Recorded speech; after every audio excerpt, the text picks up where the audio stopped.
తాకట్టులో ఉన్న బంగారానికి తక్షణ విముక్తి. ఈ రోజు మార్కెట్ రేట్ క్యాష్ మీ చేతిలో. శివ గోల్డ్ కంపెనీ, మీ నమ్మకానికి మా హామీ.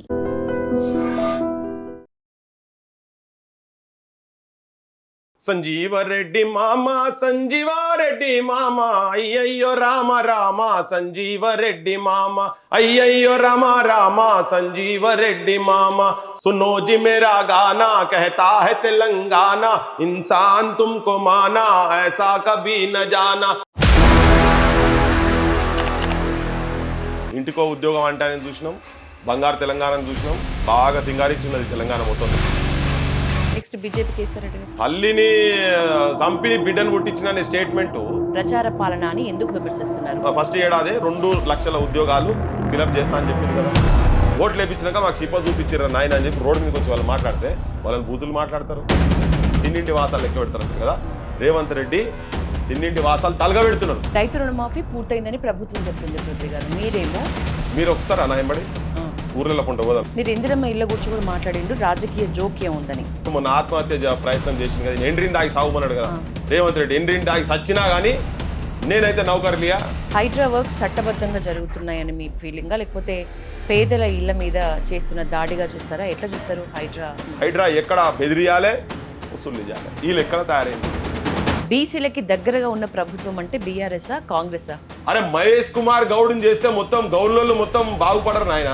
మనమేమో ప్రపంచ స్థాయికి వెళ్ళాలి, పక్క రాష్ట్రం నుంచి ఎస్పీ బాలు విగ్రహం రవీంద్రబాద్ లో పెట్టొద్దు. నువ్వు మైకేల్ జాక్సన్ విగ్రహం ప్రపంచ స్థాయి డాన్సర్ అని చెప్పి తీసుకొచ్చి నా దగ్గర నేను మైకేల్ జాక్సన్ విగ్రహం పెడతా అంటే నేను ఒప్పుకోను. ఎందుకు ఒప్పుకోను అంటే ఫస్ట్ నా ఊళ్ళో పెట్టు. గద్దర్ గురించి మాట్లాడిండ్రు, గద్దర్ అవార్డ్స్ ఫంక్షన్ నిజానికి తెలంగాణ జీవం లేదు అన్నారు, మీ మాటలే ఇవి. ఈ చిన్న గౌను వేసుకున్న పెద్ద పాప, నీ ఇంటి పేరు నాది, నా ఇంటి పేరు మీది, చిల్లర మాటలు అంటావా అంటావా. నమస్తే, నేను Yashoda, welcome to iDream. ఉద్యమకారుడి బిడ్డ సామాజిక అంశాలపై ఎప్పుడు ఎక్కడ మాట్లాడినా వాయిస్లో బేస్, మాటల్లో పంచ్, విమర్శల్లో దమ్ము తప్పకుండా చూపెడుతుంది.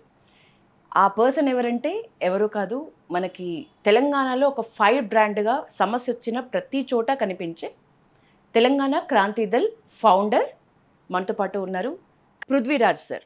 సార్, క్రాంతి దళ్ పేరుకి పృథ్వీరాజ్ పేరు ఎక్కడ సెట్ అవ్వట్లేదు, ఎందుకని? అంటే నాకు అర్థం కాలే. ఎట్లా? మీరు ఫౌండర్ కదా. అవును. సో పార్టీకి ఎందుకు క్రాంతి దళ్ అని పెట్టినారు? మీ ఎవరైనా పేరుతో పెట్టుకుంటారు కదా, మీరు ఎందుకని మీ పేరు కాకుండా క్రాంతి దళ్ పెట్టినారు? క్రాంతి అనేది ఒక పవర్ఫుల్ నేమ్ యాక్చువల్గా. సో అది ఎప్పుడు నేను ఇప్పుడు కొత్తగా రిజిస్ట్రేషన్ చేసింది కదా, అది అరౌండ్ 2008లో ఎప్పుడైతే ఈ పొలిటికల్ పార్టీస్ ఫెయిల్ అయినాయో, దేవేందర్ గౌడ్ కూడా వచ్చి నవ తెలంగాణ పార్టీ పెట్టిన తర్వాత తన చిరంజీవితో కలిసి పోయిండో, నా బోటోలను వ్యతిరేకించినాం మేము పోలే. సో పోకుంటే ఏంది అసలు అంటే అంతకుముందు నా టీఆర్ఎస్ మీద పెద్ద నమ్మకం లేకుండే మాకు. 2001లోనే టీఆర్ఎస్ ఈయన రాజకీయాల గురించి వచ్చిండు అనేది ఒక అభిప్రాయంతో 2001లోనే విద్యార్థులు రాజకీయాలకు రావద్దు, లాఠీ దెబ్బ పడొద్దు, నెత్తురు బొట్టు నేల మీద రాలొద్దు, ఒక్కరికి కూడా ఒక సంవత్సరం కాదు, ఒక నెల కూడా కాదు, ఒక రోజు కూడా తరగతులు డిస్టర్బ్ కావద్దు, ఎందుకంటే 69 అనుభవాలు అట్లా జరిగినాయి కాబట్టి అని చెప్పి విద్యార్థులు అనేటోళ్ళు ఉద్యమానికే రావద్దు అని చెప్తే అసలు విద్యార్థి యువకులు లేని నువ్వు ఉద్యమం వేడికెళ్ళి నడుపుతావు అనేదేమో నా ఆలోచన ఉండే. నేను అందుకే 2001లోనే బయటకు వచ్చేసిన, టీఆర్ఎస్లోకి వెళ్ళి అప్పుడే పెట్టినప్పుడే కొద్ది రోజులకే నేను బయటకు వచ్చేసిన. బయటకు వచ్చి సపరేట్గా తెలంగాణ రాష్ట్ర విద్యార్థి సమితి అని నేను రిజిస్ట్రేషన్ చేసి, తర్వాత దేవేందర్ గౌడ్ మళ్ళీ ఒక ఆల్టర్నేట్ పొలిటికల్ పార్టీకి వీళ్ళందరితో ఏం కాదనుకొని పక్కకు జరిగి క్రాంతి దళ్ అనే ఆర్గనైజేషన్ నేను అరౌండ్ 2008లో రిజిస్టర్ చేసిన. సో అప్పటి నుండి కొంచెం అంటే పొలిటికల్ పార్టీస్కేమో డైరెక్ట్ వచ్చి ఓట్లు, ఈ హౌస్లలో కూర్చున్నాడు, సీట్లు, ఈ పంచాయతీ ఎక్కువ ఉన్నది. మేము ఎంతసేపు ఉద్యమాలు ప్రజలను ఏకం చేస్తాయి, పార్టీలు ఓట్లు ప్రజలను విభజిస్తాయి అని చెప్పనే ఆలోచనతో తెలంగాణ వచ్చే వరకు ఓట్ల రాజకీయాల చుట్టూ పోవద్దనేది ఒకటి ఎప్పుడో నిర్ణయం తీసుకొని ఉంటుంది. సో అందుకనే అది అప్పటి వరకు అది అట్లనే నడిపించుకుంటూ వచ్చినాం. కానీ ఇక ఈ మధ్యలో అనివార్యత ఏర్పడ్డది తెలంగాణలో. లాస్ట్ 10 years చూసినాము, తర్వాత ఈయనను కూడా చూసినాం, రేవంత్ రెడ్డిని చూసినాం, వాటి కేసీఆర్ని చూసినాం, ఇంటికో ఉద్యోగం అంటానని చూసినాం, బంగారు తెలంగాణని చూసినాం, బాగా సింగారిచ్చున్నది తెలంగాణ మొత్తం దరిద్రంతో. ఏడ చూసినా కానీ పాడెళ్ళేసుడే ఉన్నాయి, ఇంకా నిరుద్యోగులై పాడెళ్ళేస్తున్నాయి, ఎక్కడ పోయినా కానీ శవాలై ఊరేగుతున్నారమ్మా, రైతన్నలు నడి సేన్లల్లో సమాధులైనమ్మా కూలన్నారు అనే సాహిత్యం కాడికెళ్ళి ఇప్పుడు శవాలై ఊరేగుతున్నారమ్మా, యువకులు నడి సేన్లలో సమాధులైతున్నారమ్మా, లేకపోతే ఏలాడుతున్నారమ్మా కాడికి వచ్చింది. 1200 బిడ్డల ఆత్మ బలిదానాలు ఇలా ఈ తెలంగాణ చూసినందుకు కాదు అని. సో దీనికి ఒకటే ఒక శరణ్యం ఏంటంటే ఇంకా క్రాంతి దళ్ అనేది ఒక రాజకీయ పార్టీగా ఎస్టాబ్లిష్ అయిపోయి జనం లోపలికి పోవాలనేది ఒకటి ఆలోచన చేసి చాలా మంది దీని వెనుక కూడా చాలా మంది ఇంటెలెక్చువల్స్ నిజమైన తెలంగాణ ఉన్నటువంటి వాళ్ళందరి ఆలోచన కూడా ఇప్పుడు ఏమైతే ఇప్పుడు నేను వస్తున్నా నేను క్యాబ్లో ఇంటికి వస్తుంటే అతను అడిగిన అరే ఏందా అంటే ఈయన మంచాడు ఈయన కొద్ది రోజులు ఈయన మంచిగా అనిపిస్తుంది సార్ కొద్ది రోజులు ఆయన మంచిగా అనిపిస్తుంది కానీ ఇద్దరు అట్లనే సార్ మేము ఎవరికి వేయాలి ఓటు అని అన్నాడు. నెక్స్ట్ బీజేపీకి వేస్తారట కదా సార్? ఏఆర్ బీజేపీకి అయిపోయింది. బీజేపీ థరోలీ ఎక్స్పోజ్ అయిపోయింది. బీజేపీ ఎక్కడ బీజేపీకి ఎట్లా ఇస్తారు ఇప్పుడు తల్లిని చంపి బిడ్డను పుట్టించిన స్టేట్మెంట్ ప్రధానమంత్రి నోట్లోకి వెళ్ళి వస్తుంది. ఇండియా పాకిస్తాన్ విభజన ఎట్లా జరిగిందో అట్లా తెలంగాణ ఆంధ్ర విభజన జరిగిందని ఇంత దుర్మార్గంగా మాట్లాడు. మరి ఇండియా పాకిస్తాన్ విభజన జరిగినప్పుడు ఇక అక్కడ పాకిస్తాన్ వాళ్ళు మనోళ్ళు భారతీయులను ఇండియా వాళ్ళను అక్కడ పంజాబ్ వాళ్ళని కావచ్చు అంటే హిందూస్ అనే చెప్పబడేటువంటి వాళ్ళందరినీ కూడా ఊచకోతలకు వచ్చింది కదా. వ్యాన్లలో అక్కడికి వెళ్ళి ఇక్కడికి వస్తే అప్పుడు లారీలు ఉండే లారీల ఇక్కడికి వస్తుంటే 5 లారీలలో బయలుదేరితే 2 లారీలు ఒక లారీలు వచ్చేది. ఆడపిల్లలను 15 సంవత్సరాలు 14 సంవత్సరాలు నిన్న ఆడపిల్లలను ఎత్తుకపోయిండ్రు, రేపులు చేసిండ్రు, హత్యలు చేసిండ్రు, వాళ్ళ దగ్గరనే పోయి కూర్చొని మత మార్పిడిలు చేసిండ్రు, మన ఆస్తులను కొల్లగొట్టిరు మనోళ్ళై మొత్తం. దాని అంత హీనంగా అంత నీచంగా కంపేర్ చేసుకుంటా బీజేపీ ఎంపీలు మాట్లాడుతున్నారు ఇక్కడ. సో నువ్వు పొద్దున్న లేస్తే తెలంగాణను సవత తల్లి కన్నా ఘోరంగా మాట్లాడు చూసుడు ఉన్నది కదా. ప్రధానమంత్రి ఇప్పటికి 3-4 పర్యాయాలు మాట్లాడిండు ఆయన పార్లమెంట్ లో. సో ఇటువంటి విన్న తర్వాత ఇంకా బీజేపీకి జనం ఎక్కడికి ఓటేస్తారు? లేటెస్ట్ చూసినాం కదా ఇక్కడ వ్యాపారాలు మొత్తం సర్వనాశనం చేస్తున్నారు. అక్కడికి వెళ్ళి వచ్చి ఇల్లీగల్ దందాలతోని వ్యాపారాలు సర్వనాశనం చేస్తున్నారు, విషపు కూడు తినిపిస్తున్నారు. చిన్న పిల్లల పాకెట్ల పాలకాడికి వెళ్ళి విషం ఉంది మొత్తం అని చెప్పుడు. మనకు తినే మిరియాలు, ఆవాలు, లవంగాలు, ఎల్లిపాయలు, ఉల్లిపాయలు అన్ని కల్తీ. నేను సంవత్సరం నుంచి మొత్తుకుంటూ వస్తున్నా. ఈ దందాలు మొత్తం అక్కడికి వెళ్ళి వచ్చిన వాళ్ళే చేస్తున్నారు. వాళ్ళకి సపోర్ట్ చేసుకుంటే మాట్లాడారు ఇక్కడ ఉన్న బీజేపీ వాళ్ళు. వాళ్ళ తరఫు ఛాంపియన్ గిరి చేశారు కదా. ప్రచార పాలన అని పదే విమర్శిస్తున్నారు. ఆ విమర్శకి ఒక 3 ఉదాహరణలు చెప్పమంటే ఏం చెప్తారు? ప్రచార పాలన అని ఎందుకు విమర్శిస్తున్నారు? చెయ్యని దాన్ని చేసినట్టుగా చెప్పుకున్నాడు. లాస్ట్ టైం ఏం చేశారు? ఇప్పుడు మీరు బయటికి పోరి తారనాక శివరస గాడికి పోర్రి, ఓటింగ్స్ ఉంటాయి మొత్తం ఈడికెళ్ళి ఆడిదానుకుంటే ఆడికెళ్ళి ఏడుపోటు దానుకుంటే మీరు హైదరాబాద్ కాదు కదా ఎక్కడ పోయినా కానీ మొత్తం ఓటింగ్లు ఉంటాయి. ఈ ఓటింగ్ల గురించే వేల కోట్ల రూపాయలు ఖర్చు పెట్టిండ్రు వీళ్ళు. మన ప్రజల ధనాన్ని ట్యాక్స్ కట్టిన ధనాన్ని వృధా చేస్తున్నాడని ఇదే రేవంత్ రెడ్డి గతం కేసీఆర్ మీద అన్నాడు. కేసీఆర్ అదే పని చేసిండు, ఈయన వచ్చి కూడా అదే చేస్తున్నాడు. ఒక బంగ్లా కట్టి మొత్తం తెలంగాణ అంతా బడులు కట్టినా అని చెప్పి ప్రచారం చేసుకుంటుంటే దాని ప్రచారం వృధా ఖర్చులు కావా? పొద్దున్న లేసే పేపర్లలో యాడ్లు ఏం దేనికి వచ్చిందని చెప్పి. ఇప్పుడు ఈయన వచ్చిన తర్వాత గత ప్రభుత్వంలో బంద్ చేసిన 7,000 చిల్లర బడులను ప్రభుత్వ బడులను ఈయన రాగానే తెలుస్తా అని చెప్పిండు. బంద్ చేసిన బడులు తెలుస్తా అన్నాడు. ఈయన వచ్చినాక 1000 బడులు బంద్ చేస్తున్నాడు కదా ఇప్పుడు. కానీ బంద్ చేస్తున్నాడు. లాస్ట్గా ఆయన ఏం చెప్తున్నాడు? ఇంకా ఇంటిగ్రేటెడ్ స్కూల్స్ కడతా, నేను ఇంటిగ్రేటెడ్ స్కూల్స్ కట్టి 4,000 బడులు అంటే 23,000 బడులు ఉన్న బడులను కథం పట్టించేస్తాను చాలా క్లియర్గా స్పష్టంగా చెప్తున్నాడు. కానీ ప్రచారం ఏం చేస్తున్నాడు? ఇంటిగ్రేటెడ్ బొమ్మలు పెట్టుకొని ప్రచారాలు చేసుకుంటాడు. ఎక్కడ పడితే అక్కడ పోయి ప్రచారాలు చేసుకుంటాడు.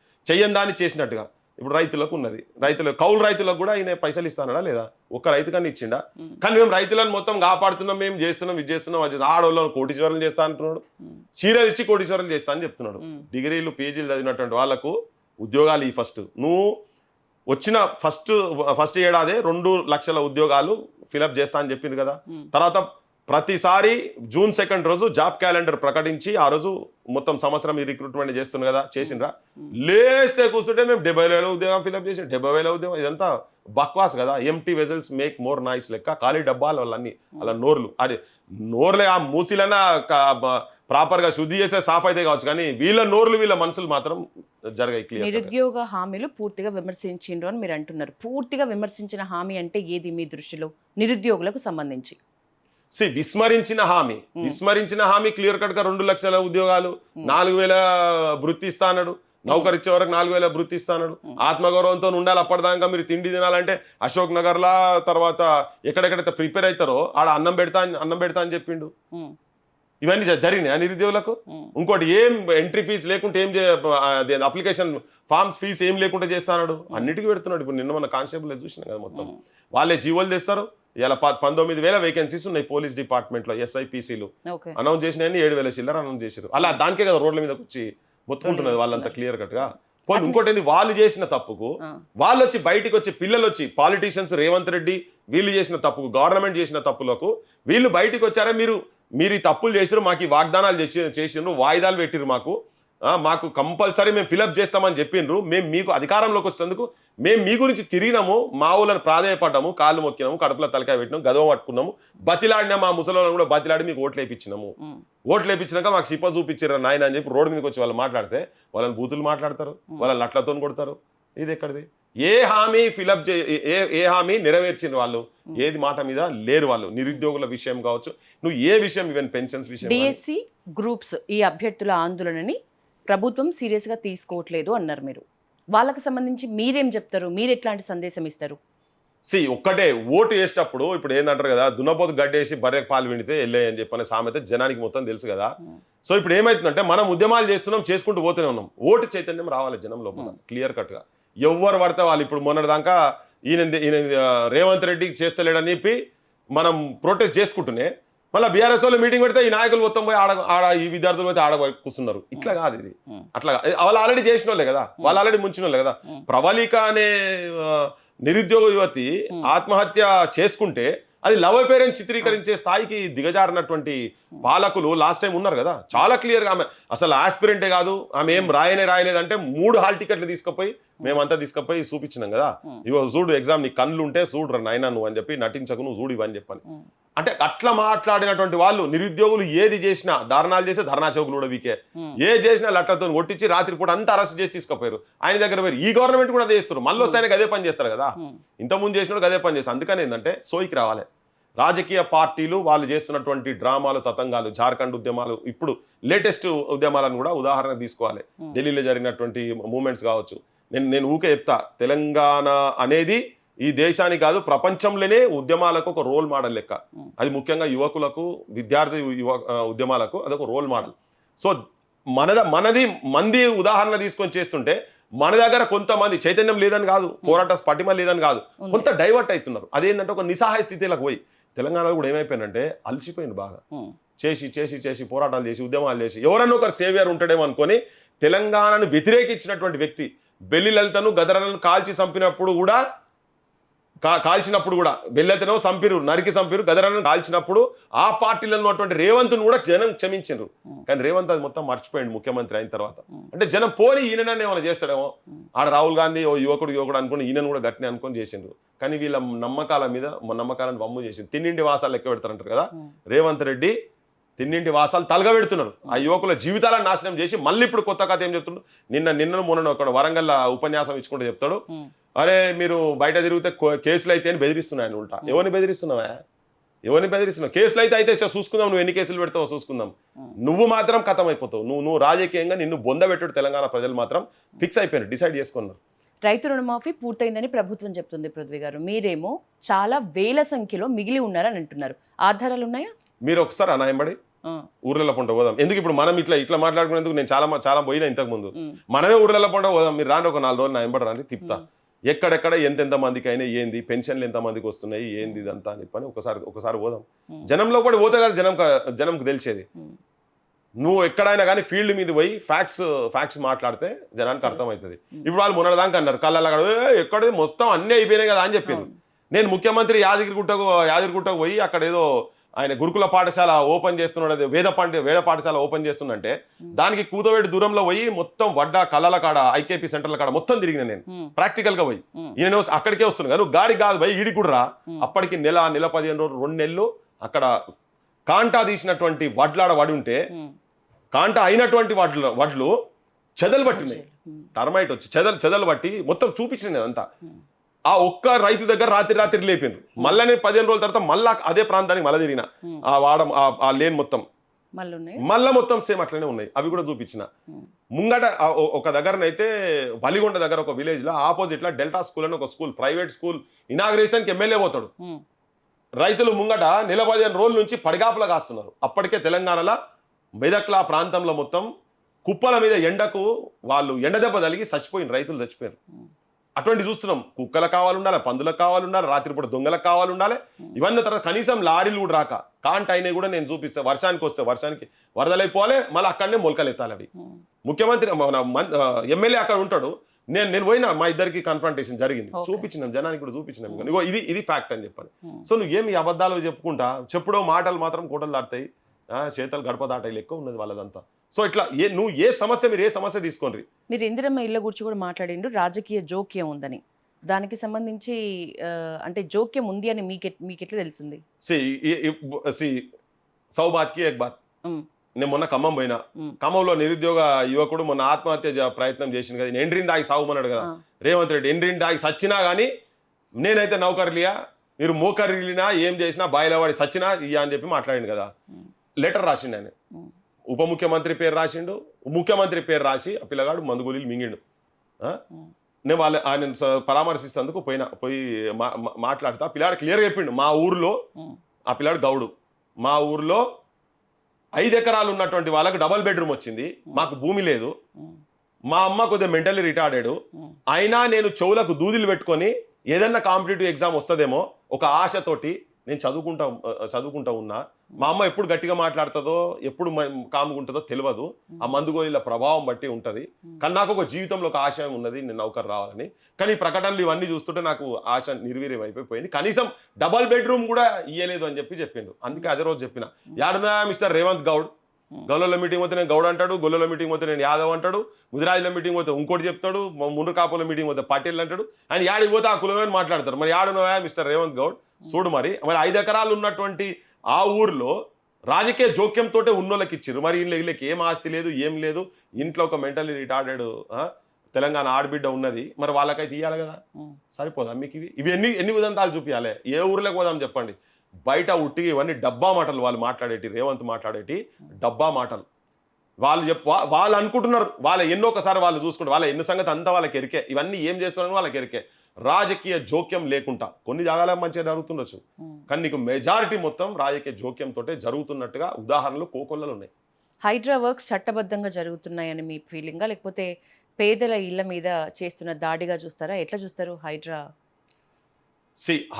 అది హైడ్రా 200% రాజకీయ నాయకుల వాళ్లకు ఉపయోగపడే విధంగానే నడుస్తున్నది. పేదల ఇల్లు కూల్చకుండా సమస్య పరిష్కారం ఎట్లా అవుతుంది ఏ ప్రభుత్వానికైనా? నేను ఒకటే చెప్తున్నా, పేద ఇల్లు దేనికి గులగొట్టాలి? ఇప్పుడు ప్రక్షాళన కావాలంటే ఎక్కడో చోట కొంత పోవాలి కదా. ఎట్లా, ఎందుకు పోవాలి, ఏది పోవాలి, ఎవరి భూమి పోవాలి? పేదలదంటే ఏం భూమి పోవాలి? ఇప్పుడు వాళ్ళే, నేను ఒకటే ఉదాహరణ చెప్తా, 66 చెరువులు హైదరాబాద్లో చెరువుల మీద ఇల్లీగల్గా కన్స్ట్రక్షన్ చేసింది గత ప్రభుత్వం అని ఉప ముఖ్యమంత్రి ఇంకా మంత్రులు కలిసి ప్రెస్ కాన్ఫరెన్స్ పెట్టి డిక్లేర్ చేసి చెరువుల పేర్లు కూడా ఇట్లా ప్రకటించిండ్రు. నేను అడుగుతున్నా మీతోని, 600 గజాలు అన్నా ఏ చెరువులు అన్నా, నేను 6 చెరువులు కూడా అంటలేను, 600 గజాలు వాళ్ళు ప్రకటించిన దాంట్లో ఏ ఒక్క దాంట్లో సాఫ్ చేసిరా చూపిమంటున్నా. మాట్లాడితే బతుకమ్మకుంటా అంటాడు, ఎర్ర చెరువు అని మాట్లాడతారు, మీ గురించి పార్క్ చేస్తుంటే నన్ను తీడుతున్నా అంటాడు రేవంత్ రెడ్డి. నువ్వు ప్రకటించిన 66 చెరువుల సంగతి ఏంటిది మిస్టర్ రేవంత్ రెడ్డి? నువ్వు మూసిని ప్రక్షాళన చేస్తాను పర్మిషన్ ఎవడు ఇచ్చిండు? మీ అన్న ఇల్లు కూడా అందులోనే ఉన్నది కదా, మరి నీ అన్న ఇల్లు కూడా బఫర్ జోన్లోనే, మరి మీ అన్న ఇల్లు కూడా కొట్టలేదు ఎందుకు? పేదోళ్ళు పర్మిషన్ నువ్వే ఇస్తావు. కటిక పేదరికంలో ఉన్నటువంటి వాళ్ళు పేదోళ్ళు రోజంత కైకూలి పని చేసుకొని 50 గజాలు 100 గజాలు పాపం వాళ్ళ జీవితాంతం కష్టపడి సంపాదించిన పైసలతోని నువ్వు పర్మిషన్ ఇస్తావు, రిజిస్ట్రేషన్ చేసుకుంటావు, కరెంటు బిల్లులు తీసుకుంటావు, ఆడ ట్యాక్సులు తీసుకుంటావు, అన్ని తీసుకొని ఇలా నువ్వు ఆలాపెసడం వచ్చి నీ భూమి కాదు అంటావు. ఇల్లీగల్గా నేను కొన్ని 100 చూపిస్తా. ఇప్పుడు 60 చెట్ల కాడికి పోదామా? ఫస్ట్ వాళ్ళ దగ్గర పోయి వాళ్ళే గులగొట్టాలి కదా. ఇదే ముఖ్యమంత్రి చెప్పిండు, ఉన్నోని ఫామ్ హౌస్ లెక్కలు వచ్చేది ఇది తాగుతున్నారు హైదరాబాద్ వాళ్ళు, నేను సాఫ్ చేయొద్దా అన్నాడు. ఒక 2 ఫామ్ హౌస్లు ఎవరిని తీసిండో చూపించాలి. మాట్లాడితే నేను నాగార్జున కొట్టినా అంటాడు. మాట్లాడితే ఏడ చేసిరండి, ఎవరు చేసారు నాకు లిస్టు చూపించండి. నేను మొత్తం నా దగ్గర మొత్తం డేటా ఉన్నది, ఎవరు చూపించారు, ఎవరు.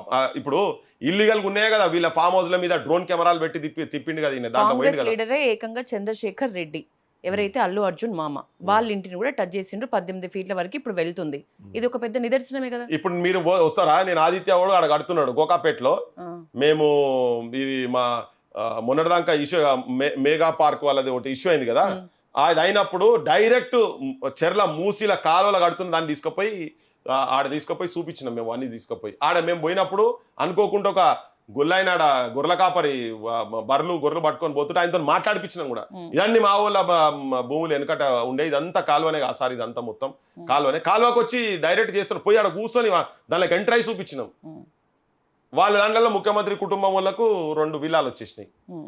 వాటిని కదా చూడాల్సింది. గాది ఎక్కడ నువ్వు 10 ఫీట్లు చూపించి నేను ఏంటంటారు అబ్బా చిన్న పైసా పెద్ద పైసా లెక్క చూపించి చిన్న షారాన ఆటాన చూపించి మనకు ఆ పెద్ద పెద్ద వందల వేల కోట్లు వేసుకుంటారు కదా ఆడ వాటి సంగతి ఏంది నువ్వు మాట్లాడితే ఈ రెండే చెరువుల గురించి మాట్లాడుతున్నావు ఎందుకు మాట్లాడవు మరి ఓఐసీ కట్టింది కూడా ఇల్లీగల్ అని చెప్పని గతంలో మీరే అన్నారు కదా ఇల్లీగల్ దాంట్లోనే కట్టిండి ఆయనే ఇప్పుడు అంటే పాఠాలు ఉన్నాయి పాఠాలు నడుస్తున్నాయి పిల్లలకి ఇబ్బంది అవుతుంది అది పాఠాలు ఒకసారి అయిపోగానే హాలిడేస్ లో మేము గులగొడతామని చెప్పారు కదా గవర్నమెంట్ స్టేట్మెంట్ ఇచ్చింది కదా నేను అనేది కాదు మీ గవర్నమెంట్ మీ అఫీషియల్స్ స్టేట్మెంట్స్ ఇచ్చారు కదా మరి ఇవాళ ఏమైంది ఇవాళ లీగలైజ్ ఎట్లయితుంది ఓవైసీ విషయంలో లెక్క ప్రకారం ఉంటున్న ప్రభుత్వం ఏది ఇప్పుడు కాంగ్రెస్ ఉంటుందా బీఆర్ఎస్ ఉంటుందా ఎవరు ఉండరు అందరు కలిసే ఉన్నారు నేను చెప్పేది ఏంటంటే అందరు కలిసే ఉన్నారు ఇప్పుడు బీఆర్ఎస్ వాళ్ళకు ఏం కాదు బీఆర్ఎస్ వాళ్ళ ఫామ్ హౌస్లు ఏం కావు కేటీఆర్ ఏం కావు ఎవరి ఏం కావు హరీష్ ఏం కావు ముఖ్యమంత్రి కూడా అందులో ఉంటే అవసరం అయితే అందులోకెళ్ళి ఇప్పుడు ఆ కన్స్ట్రక్షన్ చేసి 66 చెర్లలో ఇల్లీగల్ ఉన్నాయని దానిలోకెళ్ళి వీళ్ళు వాటాలు తీసుకుంటారు అంతనే ఇప్పుడు అప్పుడు ఇల్లీగల్ అయినప్పుడు ఇప్పుడు కూడా ఇల్లీగలే కదా నేను పీసీసీ ఉన్నప్పుడే చెప్తలేను గవర్నమెంట్ వచ్చిన తర్వాత ఉప ముఖ్యమంత్రి స్థాయిలో ఉన్నటువంటి వ్యక్తి ఆయనే మాట్లాడిండు కదా డైరెక్ట్ అనౌన్స్ చేసిండు తెల్లారి పేపర్లు వచ్చినాయి అవన్నీ మరి వాటి సంగతి ఏంటిది ఇలా మూసి మొత్తం అక్కడికి వెళ్ళి ఇక్కడ దాకా కబ్జా అయింది మొత్తం ఉన్నోని మొత్తం అట్లే వస్తున్నారు పేదరికంలో ఉండి ఉల్లిగడ్డలు అమ్ముకుంటోళ్ళు అలగం ఉల్లిగడ్డలు అమ్ముకుంటోళ్ళు రోడ్ల మీద కూరగాయలు అమ్ముకుంటోళ్ళు పచ్చిమిరపకాయలు అమ్ముకుంటోళ్ళు గటువంటి వాళ్ళని మాత్రం కూలగొడుతున్నారు నేను కూడా చెప్తున్నా ఒకవేళ నిజంగానే కూలగొట్టాల్సిన అవసరం కనుక వస్తే నిజంగానే ఉన్నది నువ్వు ప్రక్షాళన చేయాలనుకుంటే ఫస్ట్ ప్రత్యామ్నాయం చూపించాలి కదా వెలుగు మట్లలో కూడా గదే దీన్ని బట్టి హైడ్రా మోటో అయితే కరెక్టే కదా నేనేమో హైడ్రా దాన్ని నెగటివ్ గా వాడుకుంటుండ్రు హైడ్రా ఎక్కడ బెదిరియాలే వసూలు చేయాలి ఈ లెక్కన తయారైంది ఎక్కడో దగ్గర ఒకటి రెండు చేసి మొత్తం కంప్లీట్ గా ఉద్ధరిస్తున్నాం అనేది ఉట్టి బక్వాస్ ముచ్చట అని చెప్తున్నాను అది నేను ఇంకోటి ఏంటంటే ఇప్పుడు దానికన్నా చాలా పెద్ద పెద్ద అంశాలు ఉన్నాయి ఫస్ట్ ఏంది నువ్వు దాన్ని క్లియర్ చేస్తే ఇండస్ట్రియల్ వేస్ట్ ఉందా లేదా వాటిల్లో మీరు మూసి ఇక్కడికెళ్ళి అక్కడ దాకా కాలువలు పోతే ఎక్కడ చూసినా కానీ అలాగే మునిగి తేలితే కంపు వాసన మన రంగే మారుతుంది దాంట్లో 2 సార్లు మునిగి తేలితే తెల్లగా ఉన్నోడు నల్లగా అయిపోతాడు నల్లగా ఉన్నోడు డాంబర్ లెక్క అవుతాడు అట్లున్నాయి మొత్తం చచ్చిపోతారు రోగాలు చచ్చిపోతారు ఈ బెల్ట్ మొత్తం కూరగాయలు పండిస్తున్నారు అవన్నీ సిటీకి వచ్చి మళ్ళీ మనం అందరు తింటున్నాం రోగాలు వస్తున్నాయి ఓదికు ఉత్తర హిందుస్థాన్ మార్వాడోళ్ళు ఇల్లీగల్ గా అమ్మేది ఒకటి ఇక్కడ ఇది ఉన్నది ఫస్ట్ నువ్వు ఇండస్ట్రియల్ వేస్ట్ ను కంట్రోల్ చెయ్యి వాడు వచ్చి మూసీలో వేసినట్టు చేయకు ట్యాంక్ బండిలా ఇట్లా రూపాయి బిల్లు వేస్తే కిందికి పోయి తీసుకొని రావాలి కొబ్బరి నీళ్ళు లెక్క చేస్తా అని చెప్పిండు గతం ఆయన ఈయన కూడా కట్టిన పోజులు పొంకనాలు కొట్టిండు ఇప్పుడు ఏమైనా ట్యాంక్ బండ్ మారిందా ఉన్నదా అట్లా మంచి లాగే పరిస్థితి ఉన్నదా అలా కూడా ఈత కొట్టే పరిస్థితి ఉన్నదా ట్యాంక్ బండ్ నీళ్ళ ఇవన్నీ బక్వాస్ మాటలు మొత్తం ఇండస్ట్రియల్ వేస్ట్ మొత్తము దాంట్లో మొత్తం నింపుతున్నారు గవి ఆపు ఫస్ట్ నువ్వు నిజంగా నిబద్ధత ఉండేది అంటే గవి వచ్చేటి ఆపు ఫస్ట్ అక్కడికి వెళ్ళి వచ్చేటి అద్భుతమైన మంచినీళ్ళు వస్తున్నాయి అనంతగిరికి వెళ్ళి వచ్చేటి నీళ్లు మొత్తము ఫుల్ మెడిసినల్ ప్లాంట్స్ రీసెర్చ్ చేసి సర్వే రిపోర్ట్స్ వచ్చినాయి అక్కడ తీసుకుపోయి ఒక మిలిటరీది నేవీ వాళ్ళ క్యాంపు అక్కడ పెట్టి రాడార్ సిస్టమ్ అక్కడ పెట్టి దాన్ని నాశనం చేసిరు ఆడికెళ్ళి అంటే మొదలు కాడనే గొంతునే బూట్కాలు పెట్టి తొక్కి పడేసారు అక్కడ ఆడికెళ్ళి వస్తున్న దాన్ని ఏదన్నా మొత్తం రియల్ ఎస్టేట్లు ఇండస్ట్రియల్ వేస్ట్లు ఫస్ట్ ఇండస్ట్రియల్ వేస్ట్లు ఆపాలి కదా ఈ మూసీలు ఇవన్నీ సో ఏదైనా కానీ నువ్వు డెవలప్మెంట్ ప్రాపర్ జరగాలంటే లేనోనికి ఒక న్యాయం ఉన్నోనికి ఒక న్యాయం ఉండదు నువ్వు ఫస్ట్ ఉన్నోని ఫామ్ హౌస్ నువ్వు ఫస్ట్ ఇది చేసిన కన్నా ముందు ఏవేవైతే బఫర్ జోన్లలో ఉన్నాయో ఎక్కడెక్కడైతే ఇల్లీగల్ ఉన్నాయో మొత్తం ఉన్నాయి వాళ్ళు చేస్తా అంటే చెప్పండి మేము చాలా ఉన్నాయి అవన్నీ వాళ్ళకు కూడా ఇరికే అవి చేస్తే మాకేం అభ్యంతరం లేదు పృథ్వీ గారు బీసీ గలం చాలా గట్టిగా వినిపిస్తారు మీరు బీసీలకి దగ్గరగా ఉన్న ప్రభుత్వం అంటే బీఆర్ఎస్ఆ కాంగ్రెసా లేకపోతే బీసీల నోటు బ్యాంకుగానే చూస్తున్నారా రెండు ప్రభుత్వాలు కూడా చూస్తున్నాయా నేను ఎప్పుడు మాట్లాడినా ఫస్ట్ తెలంగాణ మాట్లాడతా తెలంగాణలో సామాజిక న్యాయం 200% మాట్లాడాల్సిందే వీళ్ళు ఎవ్వరు కూడా బీసీలో కాదు అసలు ప్రజల మనుషులే కాదు వీళ్ళు నీదర్ ఓసీ మనుషులు కాదు బీసీ మనుషులు కాదు మైనారిటీ మనుషులు కాదు ఎస్సీ మనుషులు కాదు ఎస్టీ మనుషులు కాదు ఇదంతా ఉట్టిగా బక్వాస్ బయట చెప్పేది మొత్తం కొన్ని కుటుంబాలు వీళ్ళలో ఉన్న దాంట్లో కొన్ని కుటుంబాలు వాళ్ళు అధికారంలోకి వచ్చేటందుకు వాళ్ళు ఒక్కొక్క పంతాన్ని ఎంచుకుంటున్నారు ఇప్పుడు ఎస్సీ అయితే నేను ఎస్సీ నా పార్టీ నాకు ఇంత చేసిందని చెప్తాడు బీసీ అయితే నా పార్టీ నాకు ఇంత చేసిందని చెప్తాడు ఇప్పుడు నేను అదే చెప్పినా కదా ఇంతకు ముందు ఇప్పుడు రేవంత్ గౌడ్ గవర్నర్ల కాడ మీటింగ్ కాడికి వచ్చి చెప్పింది కదా మరి ఆ పిల్లగాని సంగతి ఆ ఇల్లు సంగతి అని చెప్పాలి ఇవన్నీ వాళ్ళు వాడకదొప్పేటందుకు మన కులాల కాడ మీటింగ్ల కాడికి వస్తారు మాట్లాడతారు ఈవెన్ రెడ్డోళ్ళు కూడా అంతే మొత్తం 100% రెడ్డోళ్ళకి ఏం న్యాయం ఏం జరగలేదు కొన్ని కుటుంబాలకు మాత్రమే జరుగుతున్నది అందులో కూడా ఉన్నారు బీసీలలో ఎక్కువ నష్టపోతున్నారు ఏ మాట కామాట బాగా ఎందుకంటే కుల వృత్తులు మొత్తం ఆగమైపోయినాయి కాబట్టి ఇప్పుడు వ్యవసాయం మీద ఆధారపడి ఉన్నట్టే భూములు ఉండాలి భూములు మొత్తం అందరి దగ్గర ఏం లేవు వృత్తులు పోయి ఉపాధులు పోయినాయి ప్రత్యామ్నాయం లేక జనం ఆగమవుతున్నారు అంటే ప్రపంచ ప్రఖ్యాతిగాంచినటువంటి కళారూపాలు ఉన్నటువంటి మన తెలంగాణ ప్రాంతంలో ఇవాళ పరిస్థితి ఎట్లున్నది అంటే అడక తినే పరిస్థితి వచ్చింది ఇప్పుడు మొన్న ఒక ఆయనే పెద్ద 10 మీటర్ల చీరను చిన్న ఉంగరం లెక్కలు తీసేటట్టుగా తయారు చేసి చూసారు మీరంతా సాహిత్యం ఎట్లుండే? అగ్గిపెట్టెల చీర అద్భుతంగా నేసి ప్రపంచ ప్రఖ్యాతిగాంచిన నేతన్న మరమగ్గమే మరణ శాసనం అయ్యిందా, బతుకు తెరువు లేక ఉరివోసుకుంటుందా, చేనేత బతుకుల్ల చేదు మిగిలిందో సిరిసిల్ల నా తల్లి చిన్నపోయిందో అని. నువ్వు ఇంత అద్భుతమైన అంటే కళాత్మకంగా దిద్దేటువంటి బొమ్మలు తయారు చేసుడు కావచ్చు, నకాశీ అటువంటి వాళ్ళు కావచ్చు, చాలా మంది ఇటువంటి వాళ్ళంతా వాళ్ళ జీవితాలు ఎట్లున్నాయి. వేరే వేరే దేశాలలో వాళ్ళ ఇంట్లో దండం పెట్టి మొక్కాడ కూర్చోబెట్టి చేపించుకుంటారు. నేతన్నల పరిస్థితి అట్లే ఉన్నది. స్వర్ణకారులు ఎంత ఘోరం. నేను మొన్న ప్రెస్ క్లబ్లో ఈ మార్వాడి ఉద్యమానికి వ్యతిరేక ఉద్యమానికి సంవత్సరం అయిందని పెడితే గింత చిన్న దాని మీద వాళ్ళు బంగారంతో అద్భుతమైనటువంటి ప్రపంచ కప్పులు కావచ్చు, రథాలు తయారు చేసుడు కావచ్చు, వాళ్ళంతా కథమవుతుండ్రు, క్లోజ్ అవుతారు. బయటికి వెళ్ళి ఎక్కడికెళ్ళి వాడు వచ్చి ఇక్కడ పెట్టి మన దగ్గర ఉన్న స్వర్ణకారులను మొత్తం ఆగం చేసి ఆత్మహత్యలు జరుగుతున్నాయి. వీళ్ళందరూ బీసీలే కదా. ఇవాళ లాండ్రీలు మొత్తం ఎవరి అని మొత్తం అలా పైసలున్న కార్పొరేటర్ లాండ్రీలో కూడా దిగుతున్నాడు. మంగళ షాపులు కూడా ఇలా పైసలు ఉన్నారు. కవిత అసంటోళ్ళు వచ్చిర్రు, మంగళ షాపులు పెట్టిర్రు, పార్లర్లు పెట్టిర్రు. ఇప్పుడు మళ్ళీ 100,000 ఏడకెళ్ళి సంపాదించారు తెలియదు. కానీ ఇట్లా మొత్తం ఇట్లా అందరూ ఉన్నోళ్ళే మళ్ళీ ఈ బిజినెస్లలో కూడా వచ్చిండ్రు. ఈ వృత్తులు పోయినాయి, కంప్లీట్గా పోయినాయి. వాటికి వీళ్ళు ఎక్కువ నష్టపోతున్నారు. కాబట్టి ప్రభుత్వం వాళ్ళ దిక్కు ఎక్కువ ఫోకస్ చేయాల్సిన అవసరం ఉంది. ఎస్సీ ఎస్టీలలో కూడా ఇప్పుడు చదువుకుంటారు చాలా మంది. వాళ్ళ దానిలో ఎట్లీస్ట్ చదువుకుంటారు. ఉద్యోగాలు ఏడు ఉన్నాయి నీకు మీరు 10th క్లాస్ చదివే పిల్లలకు 6వ తరగతి 5వ తరగతి సబ్జెక్టు కూడా చెప్పలేని సిచ్యువేషన్ ఉంది. ఎందుకంటే గవర్నమెంట్ స్కూల్స్లో అట్లా విద్యా విధానం అట్లా తయారైంది. 94% మొత్తం బయటికి వస్తున్నటువంటి వాళ్ళందరికీ ఇది నేను చెప్పేది కాదు, statistical data including private school అది కూడా చెప్తున్నాను. 94% వాళ్ళు ఏ తరగతి అయితే చదువుతున్నారో, ఏ క్లాస్లో ఉన్నారో ఆ క్లాస్కి తగ్గట్టుగా సబ్జెక్ట్ చెప్పలేని స్థితిలో ఉన్నటువంటి వాళ్ళు 94%. ఓన్లీ 6% మాత్రమే వాళ్ళ 10th క్లాస్ సబ్జెక్ట్ చెప్తున్నారు. ఇంటర్మీడియట్ చెప్పగలుగుతున్నాడు. అట్లున్నది విద్యా వ్యవస్థ. ఇట్లా మొత్తం నాశనం చేసి పడేసారు.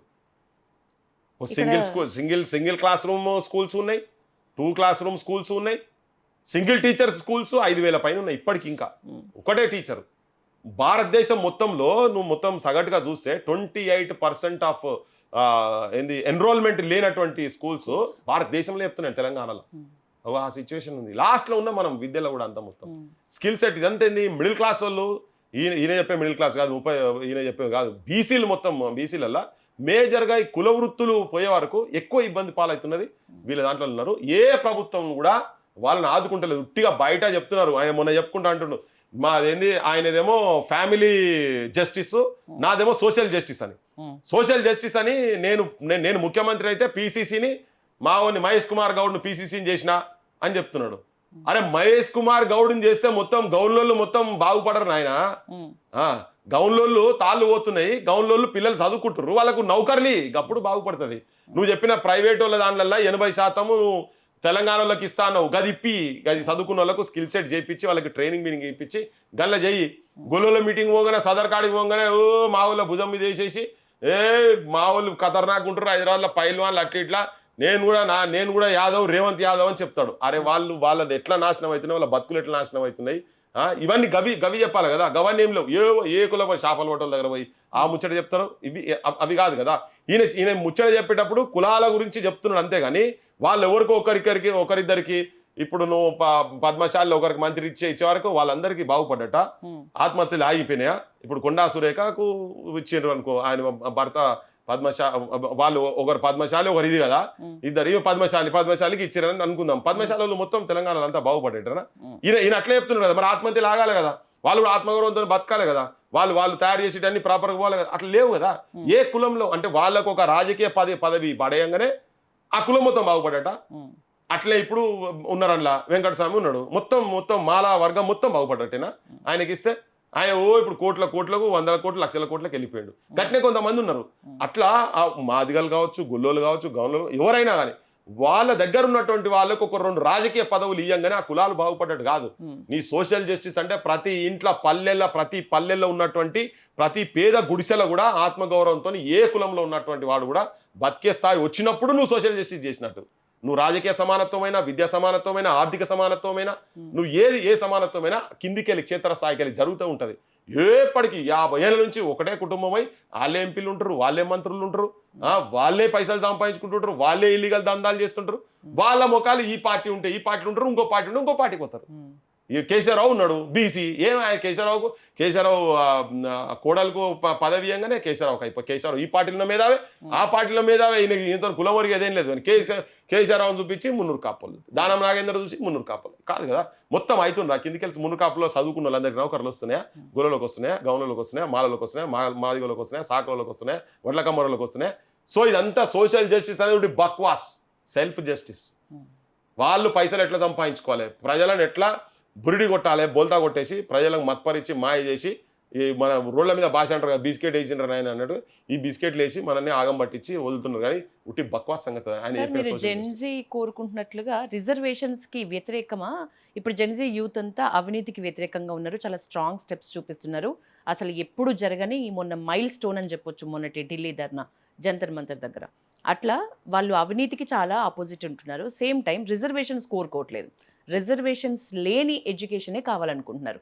మీరెటు నేను ఒకటే చెప్తున్నా క్లియర్ కట్గా చెప్పేది ఏంటంటే భారతదేశంలో కానీ తెలంగాణలో కానీ పామరుడు కటిక పేదరికంలో ఉన్నటువంటి పల్లెలో ఉన్నటువంటి ఊరు బయట పెట్టినటువంటి వెలేసినటువంటి వెలివాడల్లా పుట్టినటువంటి బిడ్డకును ఎమ్మెల్యేల పిల్లలకు మంత్రుల పిల్లలకు ఐపీఎస్ ఆఫీసర్ల పిల్లలు సమానమైన విద్య అంటే వాళ్ళకి ఎట్లా చదువు ఉంటుందో వీళ్ళకు కూడా అదే చదువు వీళ్ళు డైలాగులు మస్తు కొట్టారు కండక్టర్లు బిల్ కలెక్టర్ల పిల్లలు ఒకటే దగ్గర చదివేటువంటి విద్యను తీసుకొస్తాను చట్టంలో ఉంది ఇది చట్టంలో మనం చెప్పే కాదు అది ఇంప్లిమెంట్ చేయాలి వీళ్ళు చేయరు ఈ సమానమైన విద్య కనుక నువ్వు ఇప్పించి నిర్బంధ విద్య అని చెప్పారు కదా KG to PG నిర్బంధ విద్య ఉచిత నిర్బంధ విద్య అది ఇచ్చినాడు ఎవరికి రిజర్వేషన్ అవసరం లేదు అసలు ఎందుకు రిజర్వేషన్ దేనికి అరే వజ్రాలు అక్కడున్నాయి అసలు అక్కడున్నాయి అక్కడికెళ్ళి వచ్చిన వాళ్ళు కూడా చాలా మంది గొప్పలు అవుతున్నారు కదా వెనకటి ఆడికెళ్ళి వచ్చిన వాళ్ళు అయిన జడ్జిలు వీళ్ళంతా కాన్వెంటుల్లా ఉట్టి ఆష్ పాష్ అని చెప్పి 4-5 ఇంగ్లీష్ ముక్కలు మాట్లాడగానే కాదు కదా అసలు టాలెంట్ అక్కడ ఉన్నది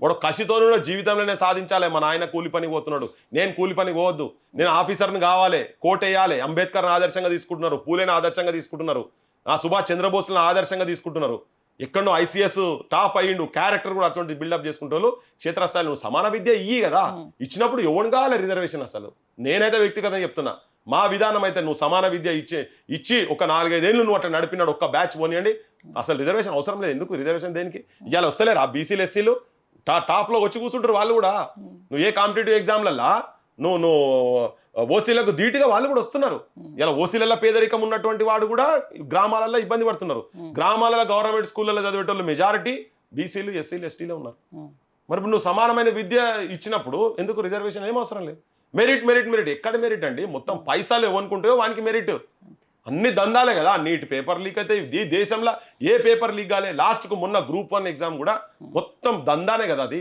ముఖ్యమంత్రి చీఫ్ సెక్రటరీ మన చీఫ్ జస్టిస్ ఇంట్లో పోయి కూర్చుంటాడు జడ్జిమెంట్ వచ్చి ఒక 2 రోజుల ముందు ఒక రోజు ముందు పోయి ఆయన దగ్గర కూర్చుంటాడు ఏం పని ఒక జడ్జి ఇస్తాడు సింగిల్ జడ్జి మొత్తం ఇస్తాడు నేను ఈయన కూర్చొని మొత్తం తయారు చేసినాం అవన్నీ 48 గంటలు పాపం కరీంనగర్లో మిత్రుడు శ్రీనివాస్ అని ఒక రవి అని అందరం కూర్చొని ఇక్కడ కూర్చొని తయారు చేసినాం అంతా తయారు చేసి మొత్తం దాంట్లో నాతో పాటు ఇంకా వేరే మిత్రులు కూడా అందరం కలిసి మొత్తం కూర్చొని తయారు చేసి 100 మార్కులు 77 మీకు అదే వస్తుంది నాకు అదే వస్తుందా మీ నెంబర్ నా నెంబర్ పక్కకే ఉంటుంది 77.5 వస్తే 0.5 కూడా వస్తుంది ఇట్లా కొన్ని 100 నెంబర్లు వస్తాయా 2 సెంటర్లకు వెళ్ళి 70 పైన పోస్టులు వచ్చినాయి ఇక్కడ స్కామ్ జరిగింది చాలా క్లియర్ కట్ గా ఉన్నది చెప్తే అన్ని రాజకీయ పార్టీలు మొత్తం ఒకటైనాయి ఇది జరుగుతున్నది ఎక్కడ మెరిట్ ఎక్కడి కథ క్యాపిటేషన్ ఫీజు పైసలు ఉంటే 10 లక్షలు ఉంటే మెడిసిన్ PG సీట్ వస్తుంది 50 లక్షలు ఉంటే PG సీట్ వస్తుంది ఏ కాలేజీ ఏ ఇంజనీరింగ్ కాలేజీ నువ్వు యాడికి పోయినా కానీ ఇదే పరిస్థితి కదా ఏ మెడికల్ కాలేజ్ పోయినా ఇదే పరిస్థితి విద్య అంగట్ల సరుకు అయింది అంగట్ల సరుకు కాకుండా ఉండి సమానమైన విద్య కింది నుంచి పై దాని కోసం రిజర్వేషన్ అవసరం లేదు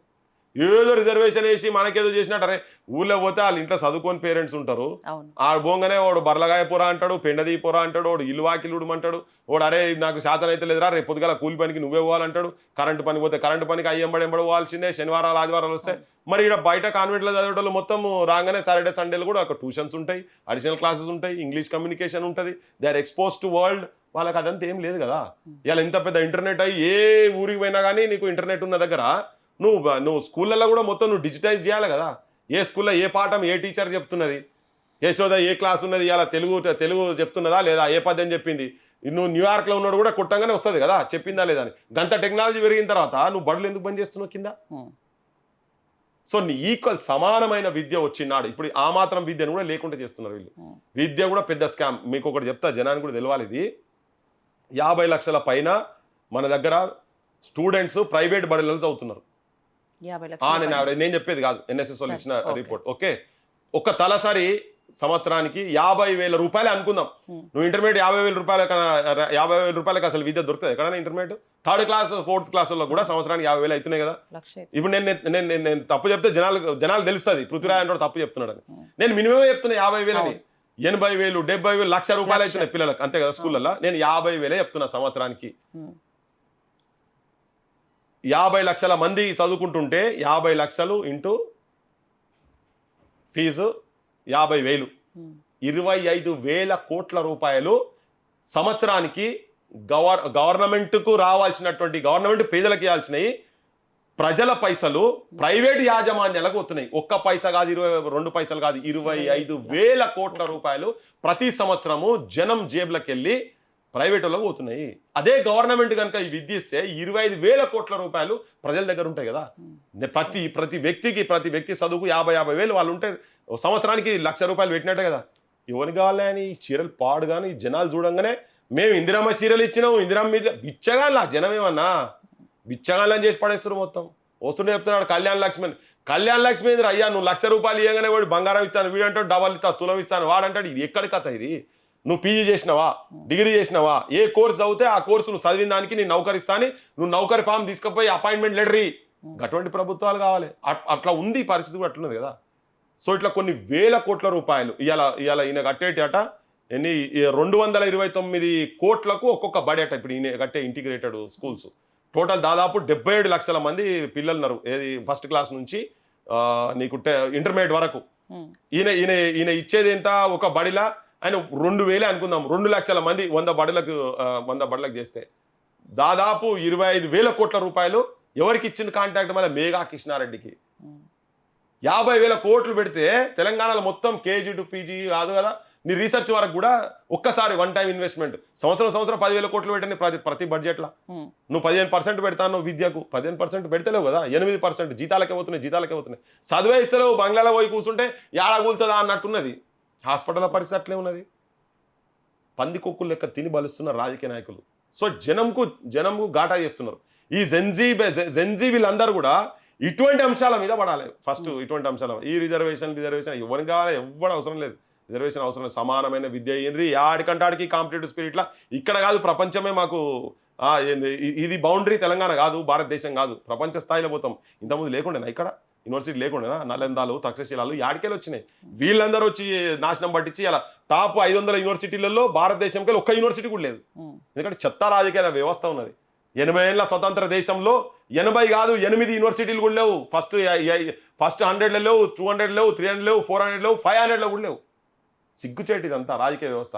అనగానే స్వచ్ఛ భారత్ ఏమేమో డైలాగులు కొడుతారు. ఢిల్లీ డైలాగ్ కొడతారు, ఇక్కడ కొడతాడు. ఆత్మగౌరవంతో బతుకున్నారు మొత్తం. ఆఖరికి ఎంత బిచ్చగాళ్ళ పరిస్థితి చేసినట్టు తెలంగాణలో రేషన్ కార్డు ఆత్మగౌరవం అట. అరే 80 ఏళ్ళ స్వతంత్ర దేశంలో బికారిగాల లెక్క ఇంకా పోయి రేషన్ బియ్యం తినే స్థాయిలో ఆర్థిక స్థితిలో ఉన్నందుకు సిగ్గుపడాలి, తల వంచుకోవాలి కదా. ఈ రాజకీయ నాయకత్వాన్ని చూసి జనము ఇంకా అది వస్తేనంటే ఆత్మగౌరవం అంటే సపోర్ట్ కొడుతారు మా వాళ్ళు. జనానికి ఏమైతే పాపం 80 ఏళ్ళల్లా నీకు నెలకు 80,000 రూపాయలు సంపాదించేటువంటి పరిస్థితి తీసుకొచ్చిన నా తెలంగాణ అని చెప్పాలి. ఒక్కొక్కరికి తీసుకొచ్చిన గది పోయి ఇంకా రేషన్ కార్డుల కాడు మన బతుకులు. పృథ్వీరాజ్ గారు, మనమేమో ప్రపంచ స్థాయికి వెళ్ళాలి, పక్క రాష్ట్రం నుంచి ఎస్పీ బాలు విగ్రహం రవీంద్ర భారతిలో పెట్టొద్దు, ఇది ఎట్లా? ప్రపంచ స్థాయిలో పోటీకి గురించి మాట్లాడుతున్నాం మనం ఇక్కడ. కానీ నాది, నా అస్తిత్వం, నా ఇల్లు, నా ప్రాంతము, నా అస్తిత్వం అనేది ప్రతి ఒక్కరికి ఉంటది. తెలంగాణకి నేను చెప్తున్నా ఒక్క విషయం. చెప్పండి. ఎస్పీ బాలు గారి పాట ఓన్లీ ఆంధ్రాకి సంబంధించింది కాదు, అది అందరికీ సంబంధించిన పాట. అట్లాంటప్పుడు ఎందుకు వ్యతిరేకించాలి? ఈ ప్రాంత ప్రజలకు మనకు అంటూ ఒక రాజ్యము, మనదంటూ ఒక సపరేటు సంస్థానము, రాచరిక వ్యవస్థలో వచ్చినటువంటి వాళ్ళం మనము. మనదొక సపరేటు ఆంధ్ర ప్రాంతం, మద్రాస్ ప్రెసిడెన్సీ కింద వాళ్ళు ఉండే. ఓకే, ఎస్పీ బాల ఒక్కొక్క ప్రాంతము, ఒక్కొక్క ఊరు, ఒక్కొక్క జిల్లాకు ఒక భాష, యాస, నుడికారాలు ఇవన్నీ ఉంటాయి. జీవన విధానాలు, పద్ధతులు ఉంటాయి. ఇవన్నీ గౌరవించినటువంటి వ్యక్తి, ఈ ప్రాంత అస్తిత్వాన్ని గౌరవించినటువంటి వ్యక్తి బాలసుబ్రహ్మణ్యం. ఇంకొకటి ఏంటంటే ఈడ స్ట్రగుల్ జరిగింది, నా ప్రాంతం వాళ్ళని తొక్కి వేరేటోళ్ళని తీసుకొచ్చి ఇక్కడ పెడుతున్నాను. నువ్వు మైకేల్ జాక్సన్ విగ్రహం ప్రపంచ స్థాయి డాన్సర్ అని చెప్పి తీసుకొచ్చి నా దగ్గర నేను మైకేల్ జాక్సన్ విగ్రహం పెడతా అంటే నేను ఒప్పుకోను. Hmm. ఎందుకు ఒప్పుకోను అంటే ఫస్ట్ నా ఊళ్ళో పెట్టు, తర్వాత మైకేల్ జాక్సన్ కూడా పెట్టు, కాదని కూడా అంటలేడు. నేను బాలసుబ్రహ్మణ్యం విగ్రహం పెట్టేప్పుడు చెప్పిన మరి నా ప్రాంతంలో ఉన్నటువంటి వాళ్ళ సంగతి ఏంటిది? ఇక్కడ జనం చచ్చిపోతున్నారు ఈ ప్రాంత విముక్తి గురించి. ఎవడో బయటికి వెళ్ళి వచ్చి ఇక్కడికి వచ్చి మా మీద దండయాత్ర చేస్తున్నారు, మాకు రావాల్సిన ఉద్యోగాలు తీసుకుంటున్నారు, మా భూములు కొల్లగొడుతున్నారు, మా నీళ్లు దొంగతనం చేసుకొని తీసుకుపోతున్నారు. ఇవన్నీ సమస్యలు ఇక్కడ ఉన్నాయి. మా అస్తిత్వం మీద పెత్తనం చేస్తున్నారు, మా మీద వాళ్ళు పెత్తనం చేస్తున్నారు, మా ఆత్మగౌరవాన్ని కించపరిచే స్థాయిలో వాళ్ళు తీసుకుపోతున్నారని ఇక్కడ విద్యార్థి యువకులు చచ్చిపోతే దానికి సపోర్టివ్గా మన రాష్ట్రీయ గీతం, అప్పటికి రాష్ట్రీయ గీతం అనుకోలేదు, జయ జయ హే తెలంగాణ పాట పాడా అని అన్నాడు కదా. ఆయన ప్రపంచ స్థాయిడైతే తెలంగాణదైనా ఎక్కడికి పోయినా కానీ ఏ ప్రాంతం సంబంధించిన కానీ ఏ సమస్య గురించి పాట పాడాలి. ఆయన పైసలకు పాడేటోడే, పైసలు కూడా ఇచ్చిరు వీళ్ళు. పైసలు ఇచ్చినా కానీ తెలంగాణ గురించి పాడ అన్నోన్ని ఎందుకు పెట్టాలి మాకిడ? ఇక్కడ ఈ ప్రాంతం గురించి ఈ ప్రాంత అస్తిత్వం గురించి కొట్లాడిన వాళ్ళు బొచ్చడు మంది ఉన్నారు. ఒక కిరాయి పాట కానీ నువ్వు ఎంత పోయినా ప్రపంచ స్థాయిలో పోయినా కానీ నువ్వు ప్రపంచ స్థాయిలో నువ్వు సేవ చేసినావు అనేది కూడా ఉంటుంది. సేవాతత్వం ఉన్నోనికి ఒక తీరుగు ఉంటుంది. మదర్ తెరీసాలని తీసుకొచ్చి మనం ఇక్కడ బొమ్మలు పెడతాం. ఎందుకంటే ఆమెకి ఏ వివక్ష లేదు కనుక ఆమె చేసిన సర్వీస్ కు చెప్తాం. అది ఎక్కడ పోయినా కానీ చెప్పగలుగుతాం. వీళ్ళు అంతటోళ్ళు కాదు, వీళ్ళు పైసల గురించి చేసేటోళ్ళు, పైసల గురించి పాడేటోళ్ళు వీళ్ళు. ఈ పైసల గురించి పాడేటోళ్ళ కన్నా గొప్పోళ్ళు తెలంగాణలో ఉన్నారు కాబట్టి వాళ్ళే మొదలు పెట్టారని చెప్పినాం. అదే ప్రాంతంకి వెళ్ళి ఉన్నటువంటి రామకృష్ణ మళ్ళా తెలంగాణ పాట వాడినందుకు అతన్ని పెడితే కూలి పని చేస్తాను కూడా చెప్పిన. ఇప్పటికి కూడా I stand by my statement. కానీ బాలసుబ్రహ్మణ్యాల విగ్రహాలు, ఎన్టీ రామారావుల విగ్రహాలు, రోషయ్యల విగ్రహాలు, ఇంకెవరియో టామ్ డిక్యారీ ఆంధ్రలో తీసుకొచ్చి ఇక్కడ పెడతా అంటే మాత్రం మేము వ్యతిరేకిస్తాం బరాబర్. ఒక వీళ్ళే కాదు కదా, ఒక సెంటిమెంట్ కు సంబంధించినటువంటి అంశం. సెక్రటేరియట్ కును అమర జ్యోతికి మధ్యలో ఒక స్తూపము, అద్భుతమైన స్తూపము, తెలంగాణ తల్లినో లేకపోతే తెలంగాణ గురించి కొట్లాడిన వాళ్ళందరికీ ప్రతిమలు అక్కడ పెట్టాది పోయి రాజీవ్ గాంధీ విగ్రహం తీసుకొచ్చి అక్కడ పెడతా కూడా మనం. నువ్వు ఏ ప్లేస్ లో పెడుతున్నావు? రాజీవ్ గాంధీ పెట్టుకో, నీకు ఎయిర్పోర్ట్లు ఉన్నాయి, బొచ్చడిన వందలాది విగ్రహాలు ఉన్నాయి. కానీ నా ఊళ్ళకు సంబంధించినటువంటి ఈ ప్రాంతం గురించి ఇక్కడ సినిమా ఇండస్ట్రీ వచ్చి సినిమాలకు ఇట్లా కెమెరామెన్లకు, లైట్ బాయ్లకు, వైరింగ్ చేసేటోళ్లకు, నీళ్ళు అందించేటోళ్లకు వీళ్ళందరూ అక్కడికి వెళ్ళి వస్తే ఇబ్బంది అయితే చెన్నైకి వెళ్ళి అంటే ప్రభాకర్ రెడ్డి 10 ఎకరాల పైన ఆయన సొంత భూమి ఇచ్చి మరి ఆయన విగ్రహం ఉండాలా లేదా? మరి నా ఓన్ నేను పెట్టిన తర్వాత కదా నువ్వు ఇంకా ఎన్టీ రామారావు విగ్రహాలు పెడతా అంటే ఎట్లా? నువ్వు ప్రపంచంగా ఇంకేమనగా నేను ప్రపంచం మేధావిని కనుక నేను నా ఇష్టం వచ్చేది చేస్తా, నేను దోపిడీ చేస్తా అంటే కుదరదు అదంతా. సో అందుకనే బాలసుబ్రహ్మణ్యం అనే వ్యక్తి ప్రపంచ స్థాయిలో ఉన్నటువంటి గాయకుడు కావచ్చు, నేను దానికి ఏమంటలేను. కానీ ఇక్కడ అంతకన్నా గొప్పగా పాడేటోళ్ళు ఆడేటోళ్ళు ఎవరైనా ఒక మనిషి పేద వ్యక్తికి వాళ్ళ జీవితాలకు వాళ్ళ బతుకు గురించి కొట్లాడిన వాళ్ళు గొప్ప ఇటువంటి వాళ్ళ కన్నా. అది ఎంత చిన్నోడైనా కానీ, ఒక గల్లీల పాట పాడేటోడైనా కానీ ప్రజల జీవన విధానం మీద వాళ్ళ కష్టం వచ్చినప్పుడు వాళ్ళ కాయ కష్టాన్ని సాహిత్యం చేసి పాడినటువంటి వాళ్ళు ఇటువంటి బాలసుబ్రహ్మణ్యంల కన్నా ఒక 100 అడుగులు పైన ఉంటారు వాళ్ళంతా. ఇక్కడే ఒక ప్రశ్న అడగాలనిపిస్తుంది. తెలంగాణ పాటకి తెలంగాణ బతుకుకి పబ్బం కట్టిన వాళ్ళు మన ఆర్ నారాయణమూర్తి గారు, వందేమాతం శ్రీనివాస్ గారు. ఇంకా ఇంకొంచెం ఏదో మంచిగా గౌరవించుకోవాల్సింది వాళ్ళని అని అనిపిస్తుంది నాకు. మీరేమంటారు? చాలా మంది ఉన్నారు అట్లా. వందేమాతరం శ్రీని గారు అసలు అద్భుతమైన సింగర్. తన అంటే ఒలిసి నోట్లో పెట్టినట్టుంటది ఆయన వింటుంటే, అంటే తలుగుతుంది అట్లా. సో డెఫినెట్ గా అటువంటి వాళ్ళు చాలా మంది ఉన్నారు. ఇప్పుడు నేను అందుకే చాలా మంది పేర్లు చెప్పిన, నేను పైడి జయరాజు అటువంటి వాళ్ళ పేర్లు చెప్పిన, ప్రభాకర్ రెడ్డి కావచ్చు, కాంతారావులు కావచ్చు, కావచ్చు, వీళ్ళంతా కూడా ఈవెన్ ఓకే అటువంటి వాళ్ళవి కూడా ఇటువంటి వాళ్ళు చాలా. ఆయన కూడా ఏం పాప పైసలు సంపాదించిన వ్యక్తి కాదు ఆయన అంతా, ఇప్పటికి ఆటోలు గిటోలు అటు ఇటు తిరుగుతూ ఉంటాడు. కానీ సో ఇటువంటి వాళ్ళు ఇంకా చాలా మంది కొన్ని వందల వేల గంటలు ప్రపంచ స్థాయిలో ఉన్నటువంటి వేదికల మీద ప్రదర్శన చేసినటువంటి వాళ్ళు ఉన్నారు. సుఖా సత్యాసంటోళ్ళు కావచ్చు, పెద్ద పెద్ద కవులు ఇక్కడ ఉన్నటువంటి ముచ్చటోళ్ళు కావచ్చు. ఇప్పుడు నేను ఒక సింపుల్ క్వశ్చన్ ఏంటంటే, మీరు ప్రపంచ స్థాయి పాటగాడు ఆయన అన్నారు కదా, మరి మన ప్రాంతంలో ఉన్నటువంటి శ్రీనారాయణ రెడ్డి విగ్రహాలు ఎన్ని పెట్టిరు ఆంధ్రాలో?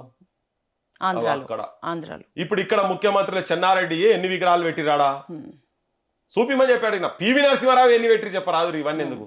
మరి గద్దరన్న అన్నాడు కదా, గద్దరన్న విగ్రహాలు ఎన్ని పెట్టిరు? ఇవి పెట్టరు.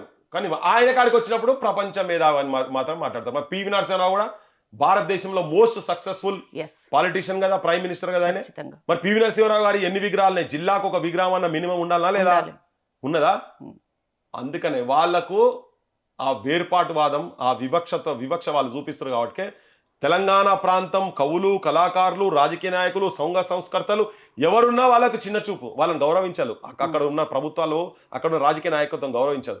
కానీ మన దగ్గర ఎంత దరిద్రం పాడైందంటే 369 మందిని యువకులను, నూనూగు మీసాలు వచ్చినటువంటి యువకులను కాల్చి చంపినటువంటి వ్యక్తి, నడి రోడ్ల మీద హత్యలు చేయించినట్టు, తెలంగాణ అంటే హత్యలు చేయించినటువంటి కాసు బ్రహ్మానందరెడ్డి విగ్రహాన్ని ఇక్కడ పెడతాం. దాని చుట్టూ బీఆర్ఎస్ ప్రదక్షిణ చేస్తుంది, బీజేపీ వాళ్ళు ప్రదక్షిణ చేస్తారు, కాంగ్రెస్ వాళ్ళు కూడా ప్రదక్షిణ చేస్తారు. ఆఖరికి ఎంత సాహసం చేసిందంటే ఈ ముఖ్యమంత్రి రేవంత్ రెడ్డి ఆయన పుట్టినరోజు నాడు ఈయన మహానుభావుడు, స్వాతంత్ర సమరయోధుడు అని ఆయనకు దండలేసి నివాళి అర్పించే కాడిదాకా తెలంగాణ అంత అజ్ఞానమైనటువంటి థాట్ ప్రాసెస్ లో నా తెలంగాణను దించి పడేసారు. అందుకే ఆయన గద్దె దించి అయిపోయింది. హీస్ క్లోజ్డ్, దాంతో హీస్ క్లోజ్డ్. అంటే అట్లున్నది, మన దగ్గరనేమో ఇట్లున్నది, మరి వాళ్ళ ప్రాంతంలో గొప్పోలే పెడతలేరు కదా, అవి అక్కడనే డిఫరెన్స్ వస్తున్నది. గద్దర్ గురించి మాట్లాడినరు. గద్దర్ అవార్డ్స్ ఫంక్షన్ నిజానికి తెలంగాణ జీవం లేదు అన్నారు. మీ మాటలే ఇవి. తెలంగాణ జీవం ఉండాలంటే ఏం చేయాల్సింది?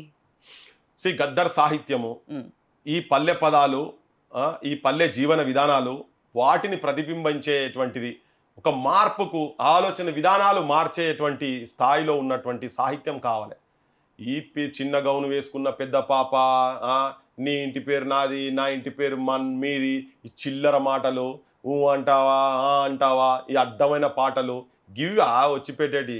తెలంగాణ ఆవిర్భావం అయిన రోజు కూడా గవ్వే పాటలు పెట్టారు, వాటి మీద కూడా మాట్లాడినాం. సో గద్దర్ అనే పేరు, గద్దర్ అనే సాహిత్యం ఏంటంటే ప్రజలకు ఒక ప్రతిరూపం, పేదలకు ఒక ప్రతిరూపం, ప్రజా సమస్యలకు ఒక ప్రతిరూపం. తెలంగాణ జీవన విధానాన్నే ఆయన ఒక దించేసిండు. సో దానికి ధీటుగా ఉండాలి. నేను కూడా అంటున్నాను, ఇప్పుడు సినిమాలో గద్దర్ అవార్డులు వద్దు, అవసరం లేదు. నేను ఫస్ట్ నంది అవార్డ్స్ పెడతారు అనుకుంటే నేను కొన్ని మంచి సినిమాలకు, ఒక క్యారెక్టర్ ఓరియంటెడ్ మూవీస్ కు, మెసేజ్ ఓరియంటెడ్ పాత్రలకు, మెసేజ్ ఓరియంటెడ్ స్టోరీస్కి ఇస్తారేమో అనుకున్నా. సమాజం మీద ఒక మంచి లైన్లో పోయేటువంటి వాటికి పాత్రలకు ఇస్తారనుకున్నా. కానీ అవే చెత్త పుష్పాలకు, అడ్డమైన సినిమాలకు, స్మగ్లర్లకు, గ్యాంగ్ రేపులు ఉన్నటువంటి సినిమాలకు, ఇటువంటి సినిమాలకు, ఆడవాళ్ళను ఆట బొమ్మలు కాదు చాలా ఘోరంగా నీచంగా చూపించేటువంటి సినిమాలకు గద్దర్ అవార్డులు ఇస్తుంటే మంచిగా అనిపించలే. ఆదరణ ఉంది కాబట్టి అవి మోస్ట్ హిట్ అవుతున్నప్పుడు తప్పుపట్టాల్సింది వాళ్ళని మాత్రమే కాదు కదా. ఎస్, ఇది ఒక మంచి రైట్ క్వశ్చన్. సమాజానికి ఆదరణ ఈ సినిమాలలో కూడా ఉన్నది కదా. ఇటువంటి బలగం మూవీ చెప్పండి, నాకు ఒక 20 ఏళ్ళ బలగం మూవీ లెక్క ఏ ఊర్లలో చూపించారు చెప్పండి. మీరు దాన్ని చూపించే చెప్తున్నారు కదా, ఆప్షన్ లేకుండా కూడా పోతున్నారు. మరి బలగం అనేది ప్రతి పల్లెలో ఆడింది కదా, దాంట్లో ఏమైనా అశ్లీలత ఉన్నదా? ప్రజల జీవితం మీదనే కదా, ఒక చిన్న అంశాన్ని తీసుకొని పాత్రలలో ఎక్కడన్నా బూతు మాటలు ఉన్నాయా, ఏమన్నా ఉన్నదా? పల్లె అందాన్ని ప్రజలు బతుకుని ఇట్లా చూపించేసారు పాటలల్లో, అన్నిట్లలో మొత్తం. ఎడ్ల బండి కాడ, ఒక సావు కాడ, తినే తిండి కాడికెళ్ళి, మూలో బొక్క కాడ, పంచాయతీ కాడికెళ్ళి తీసుకొని పోయినరు. నువ్వు ఇక్కడ స్విట్జర్లాండ్ కాడ పోయి డ్యాన్సులు చేసి ఒక సగం ఇటు పెట్టి ఓ సగం అటుతో పెట్టలే కదా, మరి అవి కూడా హిట్ అవుతున్నాయి కదా. ప్రజల ఆదరణ అంటే అదే నేను ఏమంటున్నా అంటే, తెలంగాణ వచ్చిన తర్వాత ఇప్పుడు ఈ మాట్లాడితే మళ్ళీ పంచాయతీ అవుతుంది. అక్కడనేమో ఇక్కడనేమో బతుకు పాటలు, కొంగు నడుముకు చుట్టవే చెల్లెమ్మ, కొడవన్లు చేపట్టవే చెల్లెమ్మ, పసిపాపలేడ్చిన పాలివని వారు ఉరిమురిమి చూస్తాడు ఊరి దొరగాడు, పొద్దంతా పని చేసిన చెల్లెమ్మ, పస్తు రోజులు తప్పలే చెల్లెమ్మ అని ఇక్కడ సాహిత్యం ఉంటుంది. అక్కడ డెఫినెట్ ఆ ప్రాంతంలో రికార్డ్ డాన్సెస్ ఎక్కువ ఉంటాయి. అది అది అది వాళ్ళు వచ్చిన వాళ్ళు, ఎందుకంటే ఆ బ్రిటిష్ ఇన్ఫ్లుయెన్స్ వాళ్ళ మీద ఉంది కాబట్టినే, అప్పటికే బ్రిటిష్ వాళ్ళంతా పబ్లు క్లబ్ల కల్చర్ కాబట్టి డెఫినెట్ ఉంటుంది. వాళ్ళ కల్చర్ వీళ్ళ మీద కొద్దిగా ఇన్ఫ్లుయెన్స్ అయింది కావచ్చు. కానీ ఇక్కడ అట్లా లేదు కదా, అక్కడ రికార్డ్ డాన్సులు డెఫినెట్గా అక్కడ ఉండే వాళ్ళ ఇయ్యాలటి కూడా అక్కడ జరుగుతాయి. అదే ఇక్కడ ఇన్ఫ్లుయెన్స్ చేసి పెడుతున్నారు కదా, అదే సాహిత్యం అని చూపిస్తున్నారు కదా. అట్లా కాకుండా ఇప్పుడు మన తెలంగాణ వచ్చిన తర్వాత అట్లీస్ట్ మన పాత్రలు, మన జీవన విధానాన్ని ప్రతిబింబించే స్థాయిలో చూపించాల్సిన అవసరం ఉన్నది. ఆదరణ బరాబర్ ఉంటుంది. ఎందుకు అద్భుతమైన మూవీస్ కు ఇలా ఉంటది. ఇప్పుడు నిన్న మొన్న ఏదో సినిమా వచ్చింది, ఏదో విశ్వనాథ్ సన్నా ఏదో, అది కూడా పోతుంది. దాంట్లో కూడా ఏం అశ్లీలత ఏం లేదట, సింపుల్ స్టోరీ ఉన్నది. మరి చూస్తున్నారు కదా, అవి ఇవే ఎక్కువ హిట్ అవుతాయి.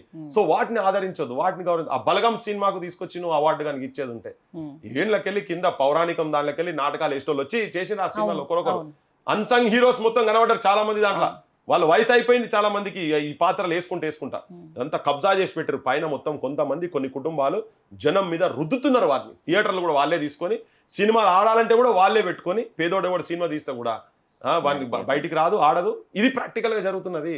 ఇదే వందే మాతరం శ్రీనివాస సొంటలు కావచ్చు, మన దగ్గర పాటలు వాటిలు కావచ్చు, చాలా మందిని తీసుకొచ్చి వాళ్ళ మీద ఇప్పుడు శంకర్ ఎంత అద్భుతమైన డైరెక్టర్ ఎంత అద్భుతమైన సినిమాలు తీసిన శంకరన్. అవును. ఒక అటువంటి వాళ్ళని నువ్వు ఎందుకు ఎంకరేజ్ చేయవు? ఆయనకు 10 ఎకరాలు ఇచ్చి వాళ్ళకు అటువంటి వాళ్ళతోటి ఒక కమిటీ వేసి వాళ్ళకు 1000 కోట్లు 2,000 కోట్లు ఇచ్చి మీరు దీనిరా సినిమాలు దీనిరా. ఎందుకు ఇలా తెలంగాణ పాట లేనిది, తెలంగాణ మాండలికంలో ఉన్నటువంటి పల్లె జానపదాల సాహిత్యం లేని సినిమా వస్తుందా ఇప్పుడు? ఏదైనా లేదు, అనివార్యంగా వాళ్ళు పెట్టగలుగుతున్నారు కదా. మరి ఏది చూస్తున్నారు ఇప్పుడు? సినిమాల్లో పాటల కంటే కూడా ఇవే హిట్ ఎక్కువైతున్నాయి. అంతే కదా. Folk అవుతున్నప్పుడు మరి దేనికి ఆధారణ ఉన్నది? అది వాళ్ళేమో మన మీద రుద్దుతున్నారు. అసలు మాత్రం గుండెకు తగిలేది ఇదే ఉంటది. అవేందంటే ఇట్లా ఐలాష్లకు ఇట్లా వచ్చి వెళ్ళిపోతాయి అవన్నీ. కానీ మనిషికి తలగాలంటే ఇదే తలుగుతుంది. అందుకే దీన్నే బతికేయాలి. రైట్. గద్దర్ గౌరవించబడుతున్నారా, లేకపోతే ఒక పొలిటికల్ బ్రాండ్గా యూజ్ చేయడం జరుగుతుందా? పొలిటికల్ బ్రాండ్గా వాడుతున్నారు. నేను ఉన్నానోడు చెప్తున్నా. ఎవరైనా కానీ ఆయన అట్లే వాడతారు, అట్లే వాడినరు. కొంచెం ఏదో చేయబోయే ప్రయత్నం చేసిరు. కానీ గద్దర్ను గౌరవించుడంటే తెలంగాణలో బడులు మంచిగా చేయాలి. ఓకే. మా నీళ్లు మాకేనని కత్తుల కోలాటమా కన్నీటి గానమా అన్నాడు. కృష్ణమ్మ పరుగులకు నురుగులాహారమా. కృష్ణమ్మ పరుగులు తీసుకుంటూ వెళ్ళిపోతున్నా నాకేం ఇయ్యలేదని. గోదావరి తల్లి గొడ్రాలు చేసి పోతుందమ్మా అన్నాడు. మన నీళ్ల వాట మనకు వచ్చినాడు గద్దరం గౌరవం ఇచ్చినట్టు. ఐఏఎస్ ఐపీఎస్లు అందరి మిఠాయి చందమామలే, మేనేజర్లు డాక్టర్లు ప్రిన్సిపాల్లు వైస్ ఛాన్సలర్లు క్లర్కులు చివరికి చీపురు కొలువులు కూడా తోటి ఆంధ్రుడు పోటీకొచ్చినాడు అని చెప్పని రాసిండు. సో ఈ కొలువులన్నీ కూడా వచ్చే స్థాయిలో నీ రాజ్యం ఉన్నప్పుడు గద్దర్ను గౌరవించినట్టు. తెలంగాణములో బడులే లేవు, ఉన్న బడులకు భవంతు లేదు, వానకాలము ఎండకాలము వారం రోజులు సెలవు దినాలే, చెట్ల కింద నా పోరగాళ్ళు రా నీడ తిరిగినట్టు తిరుగుతుంటారు, పోరలు వస్తే పంతులు రాడు, పంతులు వస్తే పోరలు రారు, పోరలు పంతులు ఇద్దరు వస్తే రాయనీకి మా సారు గారికి చాకి పీసు లేదో నాయన చాకు పీసు లేదో, దగాపడ్డ నా తెలంగాణము గుండె సప్పుడినుడో గుండె. నువ్వు బడులను సౌకర్యాలు ఇస్తే గద్దర్ను గౌరవించినట్టు. నువ్వు తెలంగాణలో ప్రజలు స్వేచ్ఛగా వచ్చి నినాదాలు చేసుకుంటే గద్దర్ను గౌరవించినట్టు. కానీ స్వేచ్ఛగా వచ్చి బయటకు వచ్చి మాట్లాడే పరిస్థితి లేదు. నువ్వు జైల్లో వేస్తున్నావు. ఏ రాజ్యం అయితే గద్దర్ను తూటాలు పెట్టి కొట్టిందో నువ్వు అదే పని చేస్తున్నావు కదా. నువ్వు గద్దర్ని ఎక్కడ గౌరవిస్తున్నట్టు. సో ఇదంతా బక్వాస్. గద్దరన్నను గౌరవిస్తున్నా అనేది ఇది నేను చాలా చెప్పగలుగుతా. ఇంకా ప్రతి పల్లెలో ఒక అంశం కూడా తీసుకొని చెప్పగలుగుతా. గద్దరన్నను గౌరవిస్తే సర్పంచ్ల ఆత్మహత్యలు జరిగాయి. సర్పంచులు బిల్లులు లేక చచ్చిపోతున్నారు, ఆత్మ వంచన చేసుకొని చచ్చిపోతున్నారు. అది కాదు కదా. నువ్వు గద్దర్ అవార్డులని నంది అవార్డులు పెట్టి ఇచ్చి సంవత్సరానికి ఒకసారి డ్రామా చేసి గద్దరన్న అట్లా గద్దరన్న విప్లవకారుడు అట్లా ఇట్లా అని ముచ్చట చెప్పుడు కాదు, ఆచరణలో చూపిస్తావా లేదా? సామాజిక అసమానతలు వ్యతిరేకంగా ఆయన సాహిత్యం వచ్చింది, కొట్లాడిండు. కానీ సామాజిక అసమానతలు ఇంకా ఉన్నాయి కదా. అది నువ్వు సామాజిక అసమానత లేని సమాజాన్ని నిర్మాణం చేస్తే గద్దరన్నను గౌరవించినట్టు, ముచ్చరత్రాయణ గారు అసంటోళ్ళని గౌరవించినట్టు, గొప్ప వాళ్ళందరినీ గౌరవించినట్టు ఆయన చేస్తారు. అందుకనే గద్దరన్నను కేవలం రాజకీయంగా వాడుకుంటున్నారు అనేది. ఇంక ఇవన్నీ ఎందుకు? గద్దరన్న ఎంబడి తిరిగినటువంటి కళాకారులను కూడా విస్మరించినటువంటి మనిషి రేవంత్ రెడ్డి. ఆయనతో కూర్చొని ఈయన ప్రభుత్వానికి రాజ్యంకి వచ్చేటందుకు సాహిత్యము తయారు చేసి క్షేత్రస్థాయిలో పనిచేసిన అంతర్పు నాగరాజన సొట్టోలు కావచ్చు, లేకపోతే మా మురళి నల్లమల నీ ప్రాంతంలో మురళి కావచ్చు, మా బాబ్జీ కావచ్చు. బిడ్డ మెడిసిన్ ఫీజు కట్టలేక గదర నుండి ఏదోటి చేద్దాం రా, నువ్వైతే ఫస్ట్ జాయిన్ చేయించంటే పేద బిడ్డ మాదిగ బిడ్డ అద్భుతమైన కళాకారుడు ఇంత తెగిరి పాటలు పాడేది బాబ్జీ బిడ్డకు మెడిసిన్లో ఫీజు కట్టడానికి ఇబ్బంది అవుతుంది. పాపం వెన్నెల అటు ఇటు కొంచెం అటు సహకారం చేసింది, వాళ్ళ వీళ్ళని అడుగుతుండ్రు. కొంతమంది మా బోటలను కూడా అడిగినాం, కొంతమంది సహకారం చేయగలుగుతున్నాం, కొంతమంది చేయలేకపోతున్నాం. ప్రభుత్వాలు అటువంటి అరే గదరాన్ని ఎంబడి వీళ్ళు తిరిగిరు కదా 24 గంటలు మనసా వాచా కర్మనని మొత్తం ఆయన ఎంబడి ఉన్నారు కదా అని. అటువంటి వాళ్ళని చూడవా నాగరాజ అసంటోళ్ళను వీళ్ళందరినీ ఎవరెవరికి ఇస్తున్నారు, ఏం చేస్తున్నారు? కూటికి లేకుండా ఉన్నారు కళాకారులు చాలా మంది. గద్దరన్న వారసులను అనేటోళ్ళు కళాకారులందరూ చాలా మంది రెక్కాడితే డొక్కాడక ఏం జరుగుతుందో తెలియని స్థితిలో ఉన్నారు. వాళ్ళు పిల్లలను చదివించే పరిస్థితి లేక, వాళ్ళు తిండి లేక. ఎందుకంటే తెలంగాణ మొత్తం తిరిగి యాస్టకు వచ్చి ఆత్మహత్యలు చేసుకోవాలనే స్థాయిలో ఉన్నారు. వాళ్ళను నువ్వు గౌరవిస్తే గద్దరన్నను గౌరవించినట్టు, వాళ్ళని హక్కులు చేసుకొని వాళ్ళ తగ్గట్టు స్థాయి తగ్గట్టుగా నువ్వు చేస్తే చేసినట్టు. వాళ్ళందరూ ఫీజులు కట్టండి, వాళ్ళకి అడ్మిషన్ ఇప్పింది. అంతవరకు నాగరాజు బిడ్డకు మంచి అడ్మిషన్ ఇప్పించాలి, బాబ్జీ బిడ్డను మెడిసిన్ చేపియాలి. ఇటువంటి వాళ్ళందరూ నేను కానీ కొన్ని పేర్లు చెప్తున్నా, ఇట్లా చాలా పేర్లు ఉన్నాయి. చాలా మంది తన ఎంబడి తిరిగినటువంటి వాళ్ళందరినీ వాళ్ళని గౌరవించి గద్దరన్న పేరు మీద ఇటువంటి వాళ్ళందరూ చేస్తే అప్పుడైనా చేసినట్టు కానీ ఉట్టిగా బొమ్మలు పెట్టి పోస్టర్లు పెట్టి సంవత్సరానికి ఒకసారి బర్త్డే రోజు వచ్చి కూర్చొని ఆ రవీంద్ర భారతిలో కూర్చొని ఊక దుప్పటి ఉపన్యాసాలు ఇచ్చి కింద నిరుద్యోగుల యువకులు బయటకు వచ్చి పోతే వాళ్ళని బూత్ మాటలు తిట్టాలి, లాఠీ చార్జ్ చేసేయాలి. బక్వాస్ ఇదంతా. పొలిటికల్ ఆల్టర్నేట్ అవసరమని మీరు ఖచ్చితంగా భావిస్తున్నారు. ఫుల్ ఫ్లెడ్జ్ పొలిటికల్ పార్టీ మీ నుంచి ఎప్పుడు? త్వరలో ప్రాసెస్లో ఉంది, అనివార్యంగా పెట్టాల్సిన పరిస్థితి వస్తుంది. ఇది తప్ప తెలంగాణకు శరణ్యం లేదని చెప్పి నేనైతే చాలా గట్టిగా నమ్ముతున్నా. ఎందుకంటే అన్ని పార్టీలను చూసినాం, అన్ని పార్టీలు తెలంగాణ తెచ్చిన అన్నోళ్ళని చూసినాము, తెలంగాణ ఇచ్చిన అన్నోళ్ళని చూసినాము, తెలంగాణకు మేము కూడా సహకారం చేసిన అన్నోళ్ళని కూడా చూసినాం, అందరినీ చూసినాం. సహకారం చేసిన వాళ్ళు ఢిల్లీలో చూపిస్తారు కదా బాగానే ఏ భాష మాట్లాడుతారు ఇవన్నీ. సో ఇప్పుడు ఉద్యమకారులు ఉద్యమాలు చేసినటువంటి వాళ్ళు, నిజమైన తెలంగాణ సోయి గుండెల నిండా ఉన్నటువంటి వాళ్ళు ఈ తెలంగాణ తల్లిని గుండెలో పెట్టుకొని జెండాల చేతిలో పట్టుకొని బయటకు వస్తే తప్ప ఈ 5,000కు 500కు 1000కి మందుకు మటన్ ముక్కలకు చికెన్ ముక్కలకు కులం చూసి నా ఇంటి పక్కడని నా పెళ్ళాం చుట్టాలని నా బామర్ది సడ్డకూడని ఇవన్నీ చూసి ఓట్లేస్తే ఇంకా 80 ఏళ్ళ దరిద్రంకు అయిపోయిన తెలంగాణ ఇంకా నాశనం అవుతుందని చెప్పి క్లియర్గా చెప్పదలుచుకున్నాం. మన దగ్గర పైసలు లేవు కానీ ఆత్మవిశ్వాసం ఉన్నది. తెలంగాణ తల్లిని గుండెలో పెట్టుకొని ఉన్నాం. ఈ నిజమైన మట్టి బిడ్డలుగా బయలుదేరుతున్నాం. బరాబర్ ప్రతి ఊర్లో ఈ ప్రాంతం గురించి మన అస్తిత్వం గురించి కొట్లాడాలి నిజాయితీగా అనుకున్నటోళ్ళే క్రాంతి దళకు రావాలి. వాళ్ళు బీ ప్రిపేర్డ్ అని చెప్తున్నా. కష్టాలు ఉంటాయి కానీ కష్టం పిచ్చోళ్ళు, తెలంగాణ పిచ్చోళ్ళు కావాలి, ప్రజల పిచ్చోళ్ళు కావాలి, పేదోళ్ళ పిచ్చోళ్ళు కావాలి. మన భవిష్యత్తు అట్లా పిచ్చిలేసే పాపం వాళ్ళందరూ చచ్చిపోయినారు. అటువంటి వాళ్ళు ఉంటే మనం ఈ తెలంగాణని నిజంగా తీర్చిదిద్దుకుంటాం. ప్రస్తుతం రాజకీయ వ్యవస్థ మీద ఎవరి మీద నమ్మకం లేదు, ఏ రాజకీయ నాయకుల మీద కూడా నాకైతే పెద్ద నమ్మకం లేదు. 99% వాళ్ళు అట్లే పడారు. Okay, final question. Kranti Dal founder మీరు ప్రతి సమస్య దగ్గర ఉండేది ఎందుకు అంటే నెక్స్ట్ సీఎం మీ టార్గెట్ కాబట్టి, నెక్స్ట్ మీరు సీఎం కావడమే మీ టార్గెట్ కాబట్టి ఈ పొలిటికల్ స్ట్రాంగ్ బేస్ కోసం ఈ తతంగం అంతా అని అంటున్న వాళ్ళకి ఏం చెప్తారు? ఇట్లా చేస్తే ఎవరు సీఎం అవుతారని చెప్పని జనం అయితే అనుకుంటలేరు, పిచ్చిలేసి తిరుగుతున్నారు అనుకుంటారు చాలా మంది. పాలిటీషియన్స్ అయితే సేమ్ అట్లా, వీని దగ్గర ఏం పాడైందా, వీని దగ్గర ఎన్ని పైసలు ఉన్నాయి. ఇప్పుడు నువ్వేమైనా మామూలు చిన్న సర్పంచ్ దగ్గర సర్పంచ్ నిలబడాలంటే అడుగుతారు ఎన్ని పైసలు ఉన్నాయి, ఎన్ని వేసినావు, ఎన్ని ఖర్చు పెడతావు, నెల మందం అందరికి ఊరంతా నువ్వు మందు పంపిస్తావా. ఈ చేతిలో ఉన్నాయి రాజకీయాలు. నేను మున్లబాట నాది, నేను వేసేది ఉట్టి మున్ల కాదు, మూలల మీద నడుస్తున్నా. నేను సర్పంచ్ దగ్గర డబ్బులు ఉంటేనే ఆదరణ అన్నప్పుడు మరి మీకు ఎట్లా? అందుకనే నేను మన బతుకులు మారతలేవు. నువ్వు సర్పంచ్ అయినంత మాత్రం సర్పంచులు వాళ్ళ జీవితాలు నాశనం చేసుకుంటారు. ఒక సర్పంచ్ ఏం చేయలేకపోతున్నావు. సోక్కు నిలబడి పాపం వాళ్ళ పైసలు ఖర్చు పెట్టుకొని ఉన్న ఆస్తులు అమ్ముకొని కుటుంబాలు ప్రాణాలు కూడా ఆత్మహత్యలు చేసుకుంటారు కదా. ఇప్పుడు నేనేం చెప్తున్నా అంటే నువ్వు ఇవన్నిటి కాకుండా నిజాయితీగా పైసలు తీసుకోకుండా నీ సర్పంచ్ కూడా వస్తే బయట పోయి ఎమ్మెల్యే ముంగడ ఇంటికాడ ముంగడ పోయి కొట్లాడతాడు. లేకపోతే ఇప్పటిదాకా ఏం ఆశగా ఉంటాడు, నేను కోటి పెట్టినా కదా ఎమ్మెల్యేతో మంచిగా కాంట్రాక్ట్ ఇస్తారు కావచ్చు అనుకుంటారు. నీ కాంట్రాక్ట్ ఎవరికి కావాలరా, నా ఊరికి ఇది కావాలి చల్లని పోయి ఎమ్మెల్యే ముంగడ కూర్చుంటారు, 10 సర్పంచులు వేడ కూర్చుంటారు. చూడు దాంతో ఎంత మార్పు ఉంటుందో. అటువంటి నిజాయితీ పరులను తయారు చేసే ప్రయత్నంలో ఉన్నాం. నిజంగానే కనుక ఇట్లా ఆదరించి కనుక చేసేది ఉంటే రాజకీయాలు కాదు తెలంగాణ ఎట్లా మారుస్తామో చేసి చూపిస్తాం. ఉట్టిగా చెప్తలేం. తర్వాత ఇంకోటి ఏ సమస్య అయినా అది నా సమస్య అనుకునేటువంటి మనస్తత్వం ఉన్నటువంటి వాళ్ళు కావాలి క్రాంతి దళకు. అదే పనిలో ఉన్నాం. తర్వాత ఇవాళ కొత్తగా తిరుగుతలేడు పృథ్వీరాజ్, ఇది కూడా చెప్తున్నా. ఓపెన్ కాస్ట్ల కాడికి పృథ్వీరాజ్ పోయిండు, పాశం యాదగిరి గారు పోయినరు, అందరం మేము పోయినాం, మాడబు శ్రీధర్ గారు వచ్చిండ్రు, జర్నలిస్టులు చాలా మంది జర్నలిస్టులు వచ్చి చాలా మంది మేము అంతా చెంచు పెంటలకు పోయినాం.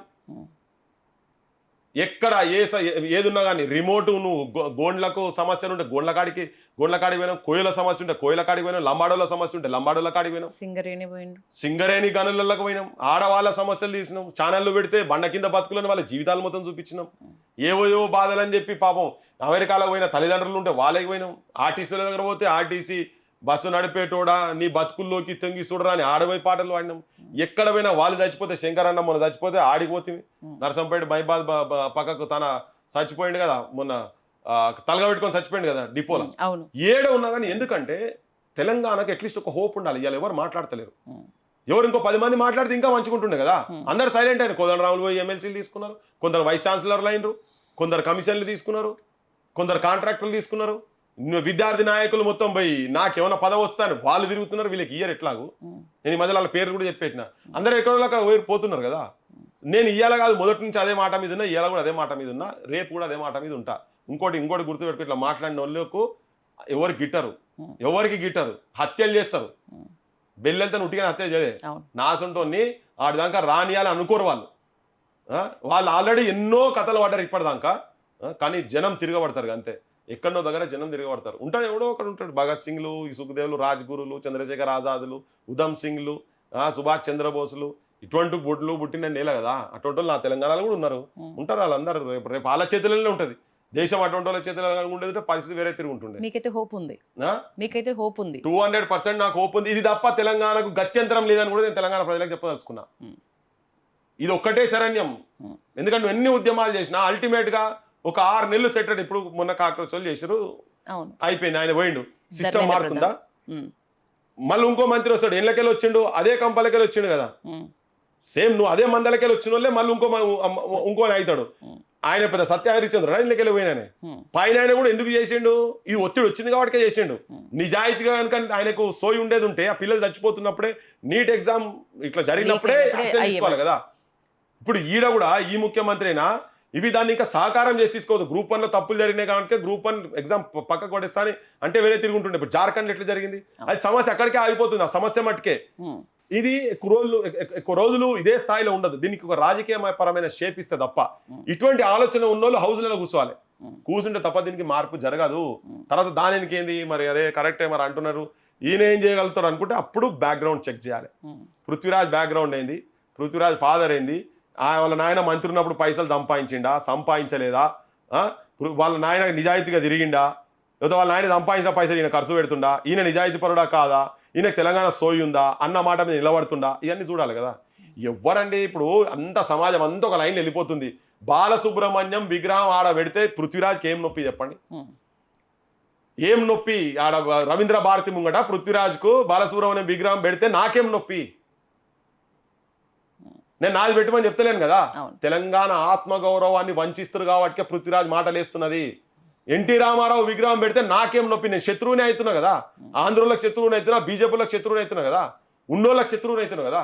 ఇలా ఎన్టీ రామారావు విగ్రహం పెడుతుంటే మైత్రివనం కాడ బీఆర్ఎస్ వాళ్ళు కూడా మేము కూడా విగ్రహం పెడతాం ఆడ ఎన్టీ రామారావు అంటే, ఇద్దరిని కలిపి నేను తిడుతున్నా. దేనికి తిడుతున్నా?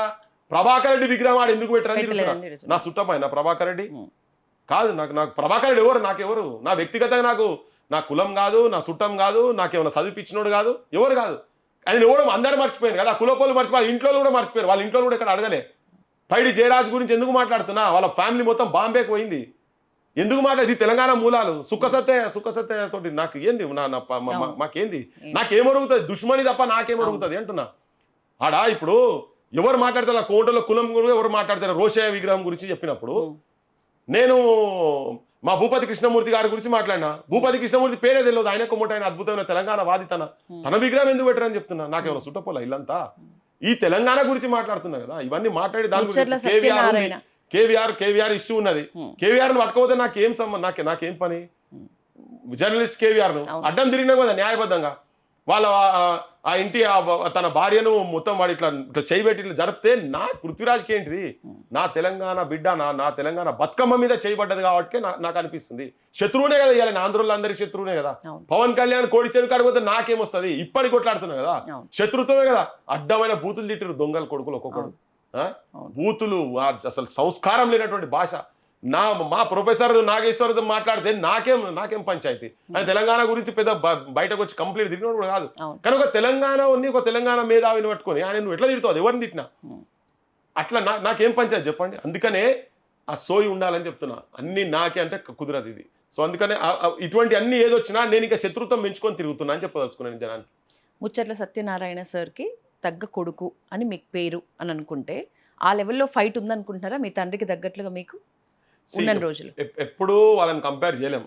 వాళ్ళు ఎక్కడో ఉన్నారు, మనం ఇక్కడ కింద నడుస్తున్నది. అతనికే తగ్గ గౌరవం లేదు, మీకు ఎట్లా వస్తుంది అనుకుంటున్నా? నా గౌరవం అవసరం లేదు చెప్తున్నా కదా. ఆయన వాస్తవంగా తన గౌరవం లేదు. కరెక్ట్, మీరు అన్నమాట కరెక్ట్ చెప్పిండ్రు. అసలు తెలంగాణకు సపరేట్ గానే ఉండాలి, కలిపితే మనకు మోసం జరుగుతుందని మొట్టమొదలు అన్న వ్యక్తి ముచ్చర్ల సత్యనారాయణ. దాని పాట రూపంగా పెట్టింది ముచ్చర్ల సత్యనారాయణ. తిరగబడ్డారు ఎవరి మీద?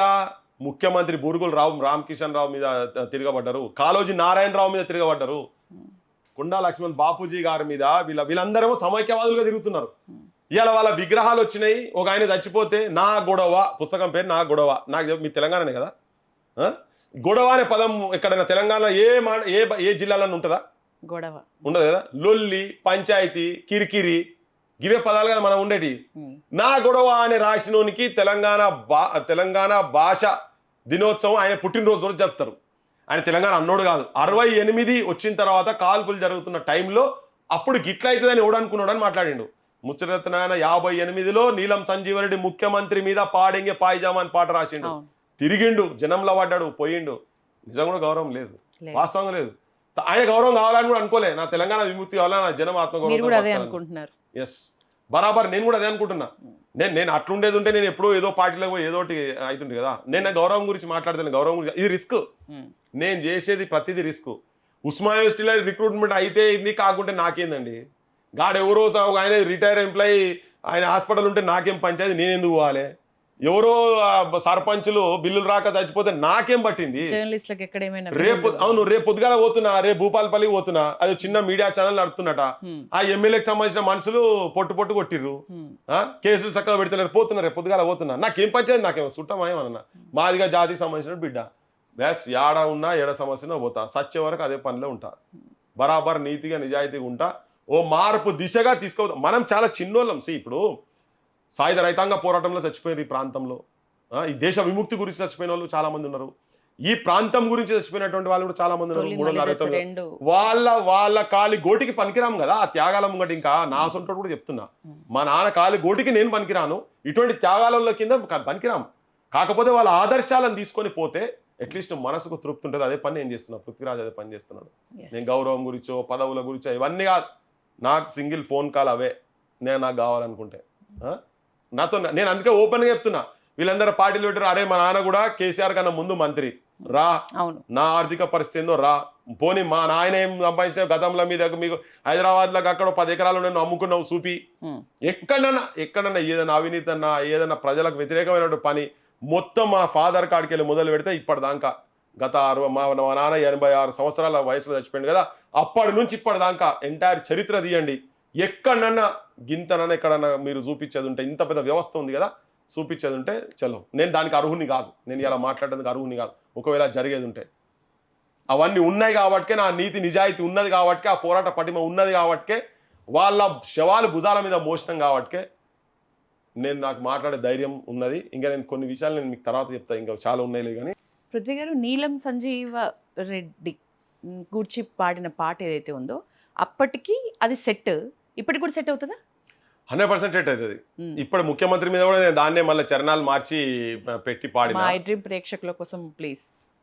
నేను అప్పటిది అంటే ఎట్లా ధోకాకు గురైంది అనే దాని మీద చెప్పిన పాట అది. మా ఫాదర్ 58లో రాసింది నీలం సంజీవ రెడ్డి మీద. సంజీవరెడ్డి మామ, సంజీవారెడ్డి మామ, అయ్యయ్యో రామ రామ సంజీవరెడ్డి మామ, అయ్యయ్యో రామ రామ సంజీవరెడ్డి మామ. सुनो जी मेरा गाना कहता है तेलंगाना, इंसान तुमको माना ऐसा कभी न जाना, बता दिया जमाना बंदर का कारनामा, संजीव रेड्डी मामा, संजीव रेड्डी मामा, संजीवा रेड्डी मामा, अय्यो राम राम संजीव रेड्डी मामा, ओ राम राम राम संजीव रेड्डी मामा. वायदों की नदी बह गई, धोखा फरेब रह गई, कुत्ते की दुम तो मुड़ गई, टेढ़ी की टेढ़ी रह गई, ये याद रखो प्यारे फाड़ेंगे पाए जामा, संजीव रेड्डी मामा. ఆయన పైజామా వేసేది నీలం సంజీవ రెడ్డి. నీ పైజామా ఊడవిక్తం బిడ్డ నీది ఇక్కడ తెలంగాణలో అని చెప్పని. సో ముఖ్యమంత్రి మీద పైజామా ఊడవిక్తా అని ఇప్పుడు 58లో నక్సల్ మూవ్మెంట్ లేవు, ఏ ఉద్యమాలు లేని టైంలో ముఖ్యమంత్రిని పట్టుకొని అంటే ఈయన పీడీ యాక్ట్ కింద అరెస్ట్ చేయాలని బాగా ప్రయత్నం చేస్తే ఆయన ముట్టుకోకండి, ఆయన 54లోనే తెలంగాణ సోదరా తేల్చుకో నీ బ్రతుకు మోసపోతివో నీవు గోసపడతావు అని రాసిండు. వ్యతిరేకించినటువంటి వ్యక్తి ఆయన ముట్టుకుంటే ఉద్యమం ఇంకా పెద్దగా లేస్తుందని పెట్టనీయలే. हक छीन कर हमारा अपने को तू संवारा, सुन बात का आवारा करोड़ का ये नारा, छोड़ो जी तेलंगाना चले जाओ रायलसीमा, संजीव रेड्डी मामा, संजीव रेड्डी मामा, संजीव रेड्डी मामा, अय्यो रामा रामा संजीव रेड्डी मामा. बगल में अपना बस्ता काटो जिगर का रास्ता, जुड़ता ना अपना रिश्ता शैतान और फरिश्ता, उठाओ फरेब सर पर अब अपना साधो सामा, संजीव रेड्डी मामा, संजीव रेड्डी मामा, संजीव रेड्डी मामा, अय्यो राम राम संजीव रेड्डी मामा, ओ राम राम राम संजीव रेड्डी मामा. పెద్ద ఉంటుంది చాలా, ఇంకా ఇంకో అవును. 4-5 చరణాలు ఉంటుంది. ఖార్సైన తెలంగాణ వాదితో మాట్లాడితే ఎట్లా ఉంటుంది అనేది నాకు అర్థమైంది. మీ దగ్గర డబ్బులు లేవు, ఆత్మవిశ్వాసం మాత్రమే నా దగ్గర ఉంది, ఎవరికి ఏ సమస్య వచ్చినా ఒక ఫోన్ కాల్ దూరంలో ఉంటా అని ఓపెన్ స్టేట్మెంట్ ఇస్తున్న పృథ్వీరాజ్ సార్కి ఇవాళ వాల్యుబుల్ టైం మా ఐ డ్రీమ్ కోసం మీరు ఇచ్చినారు. Thank you so much. Thank you. Sorry మీకు కొద్దిగా కూసబెట్టినా. Thank you sir.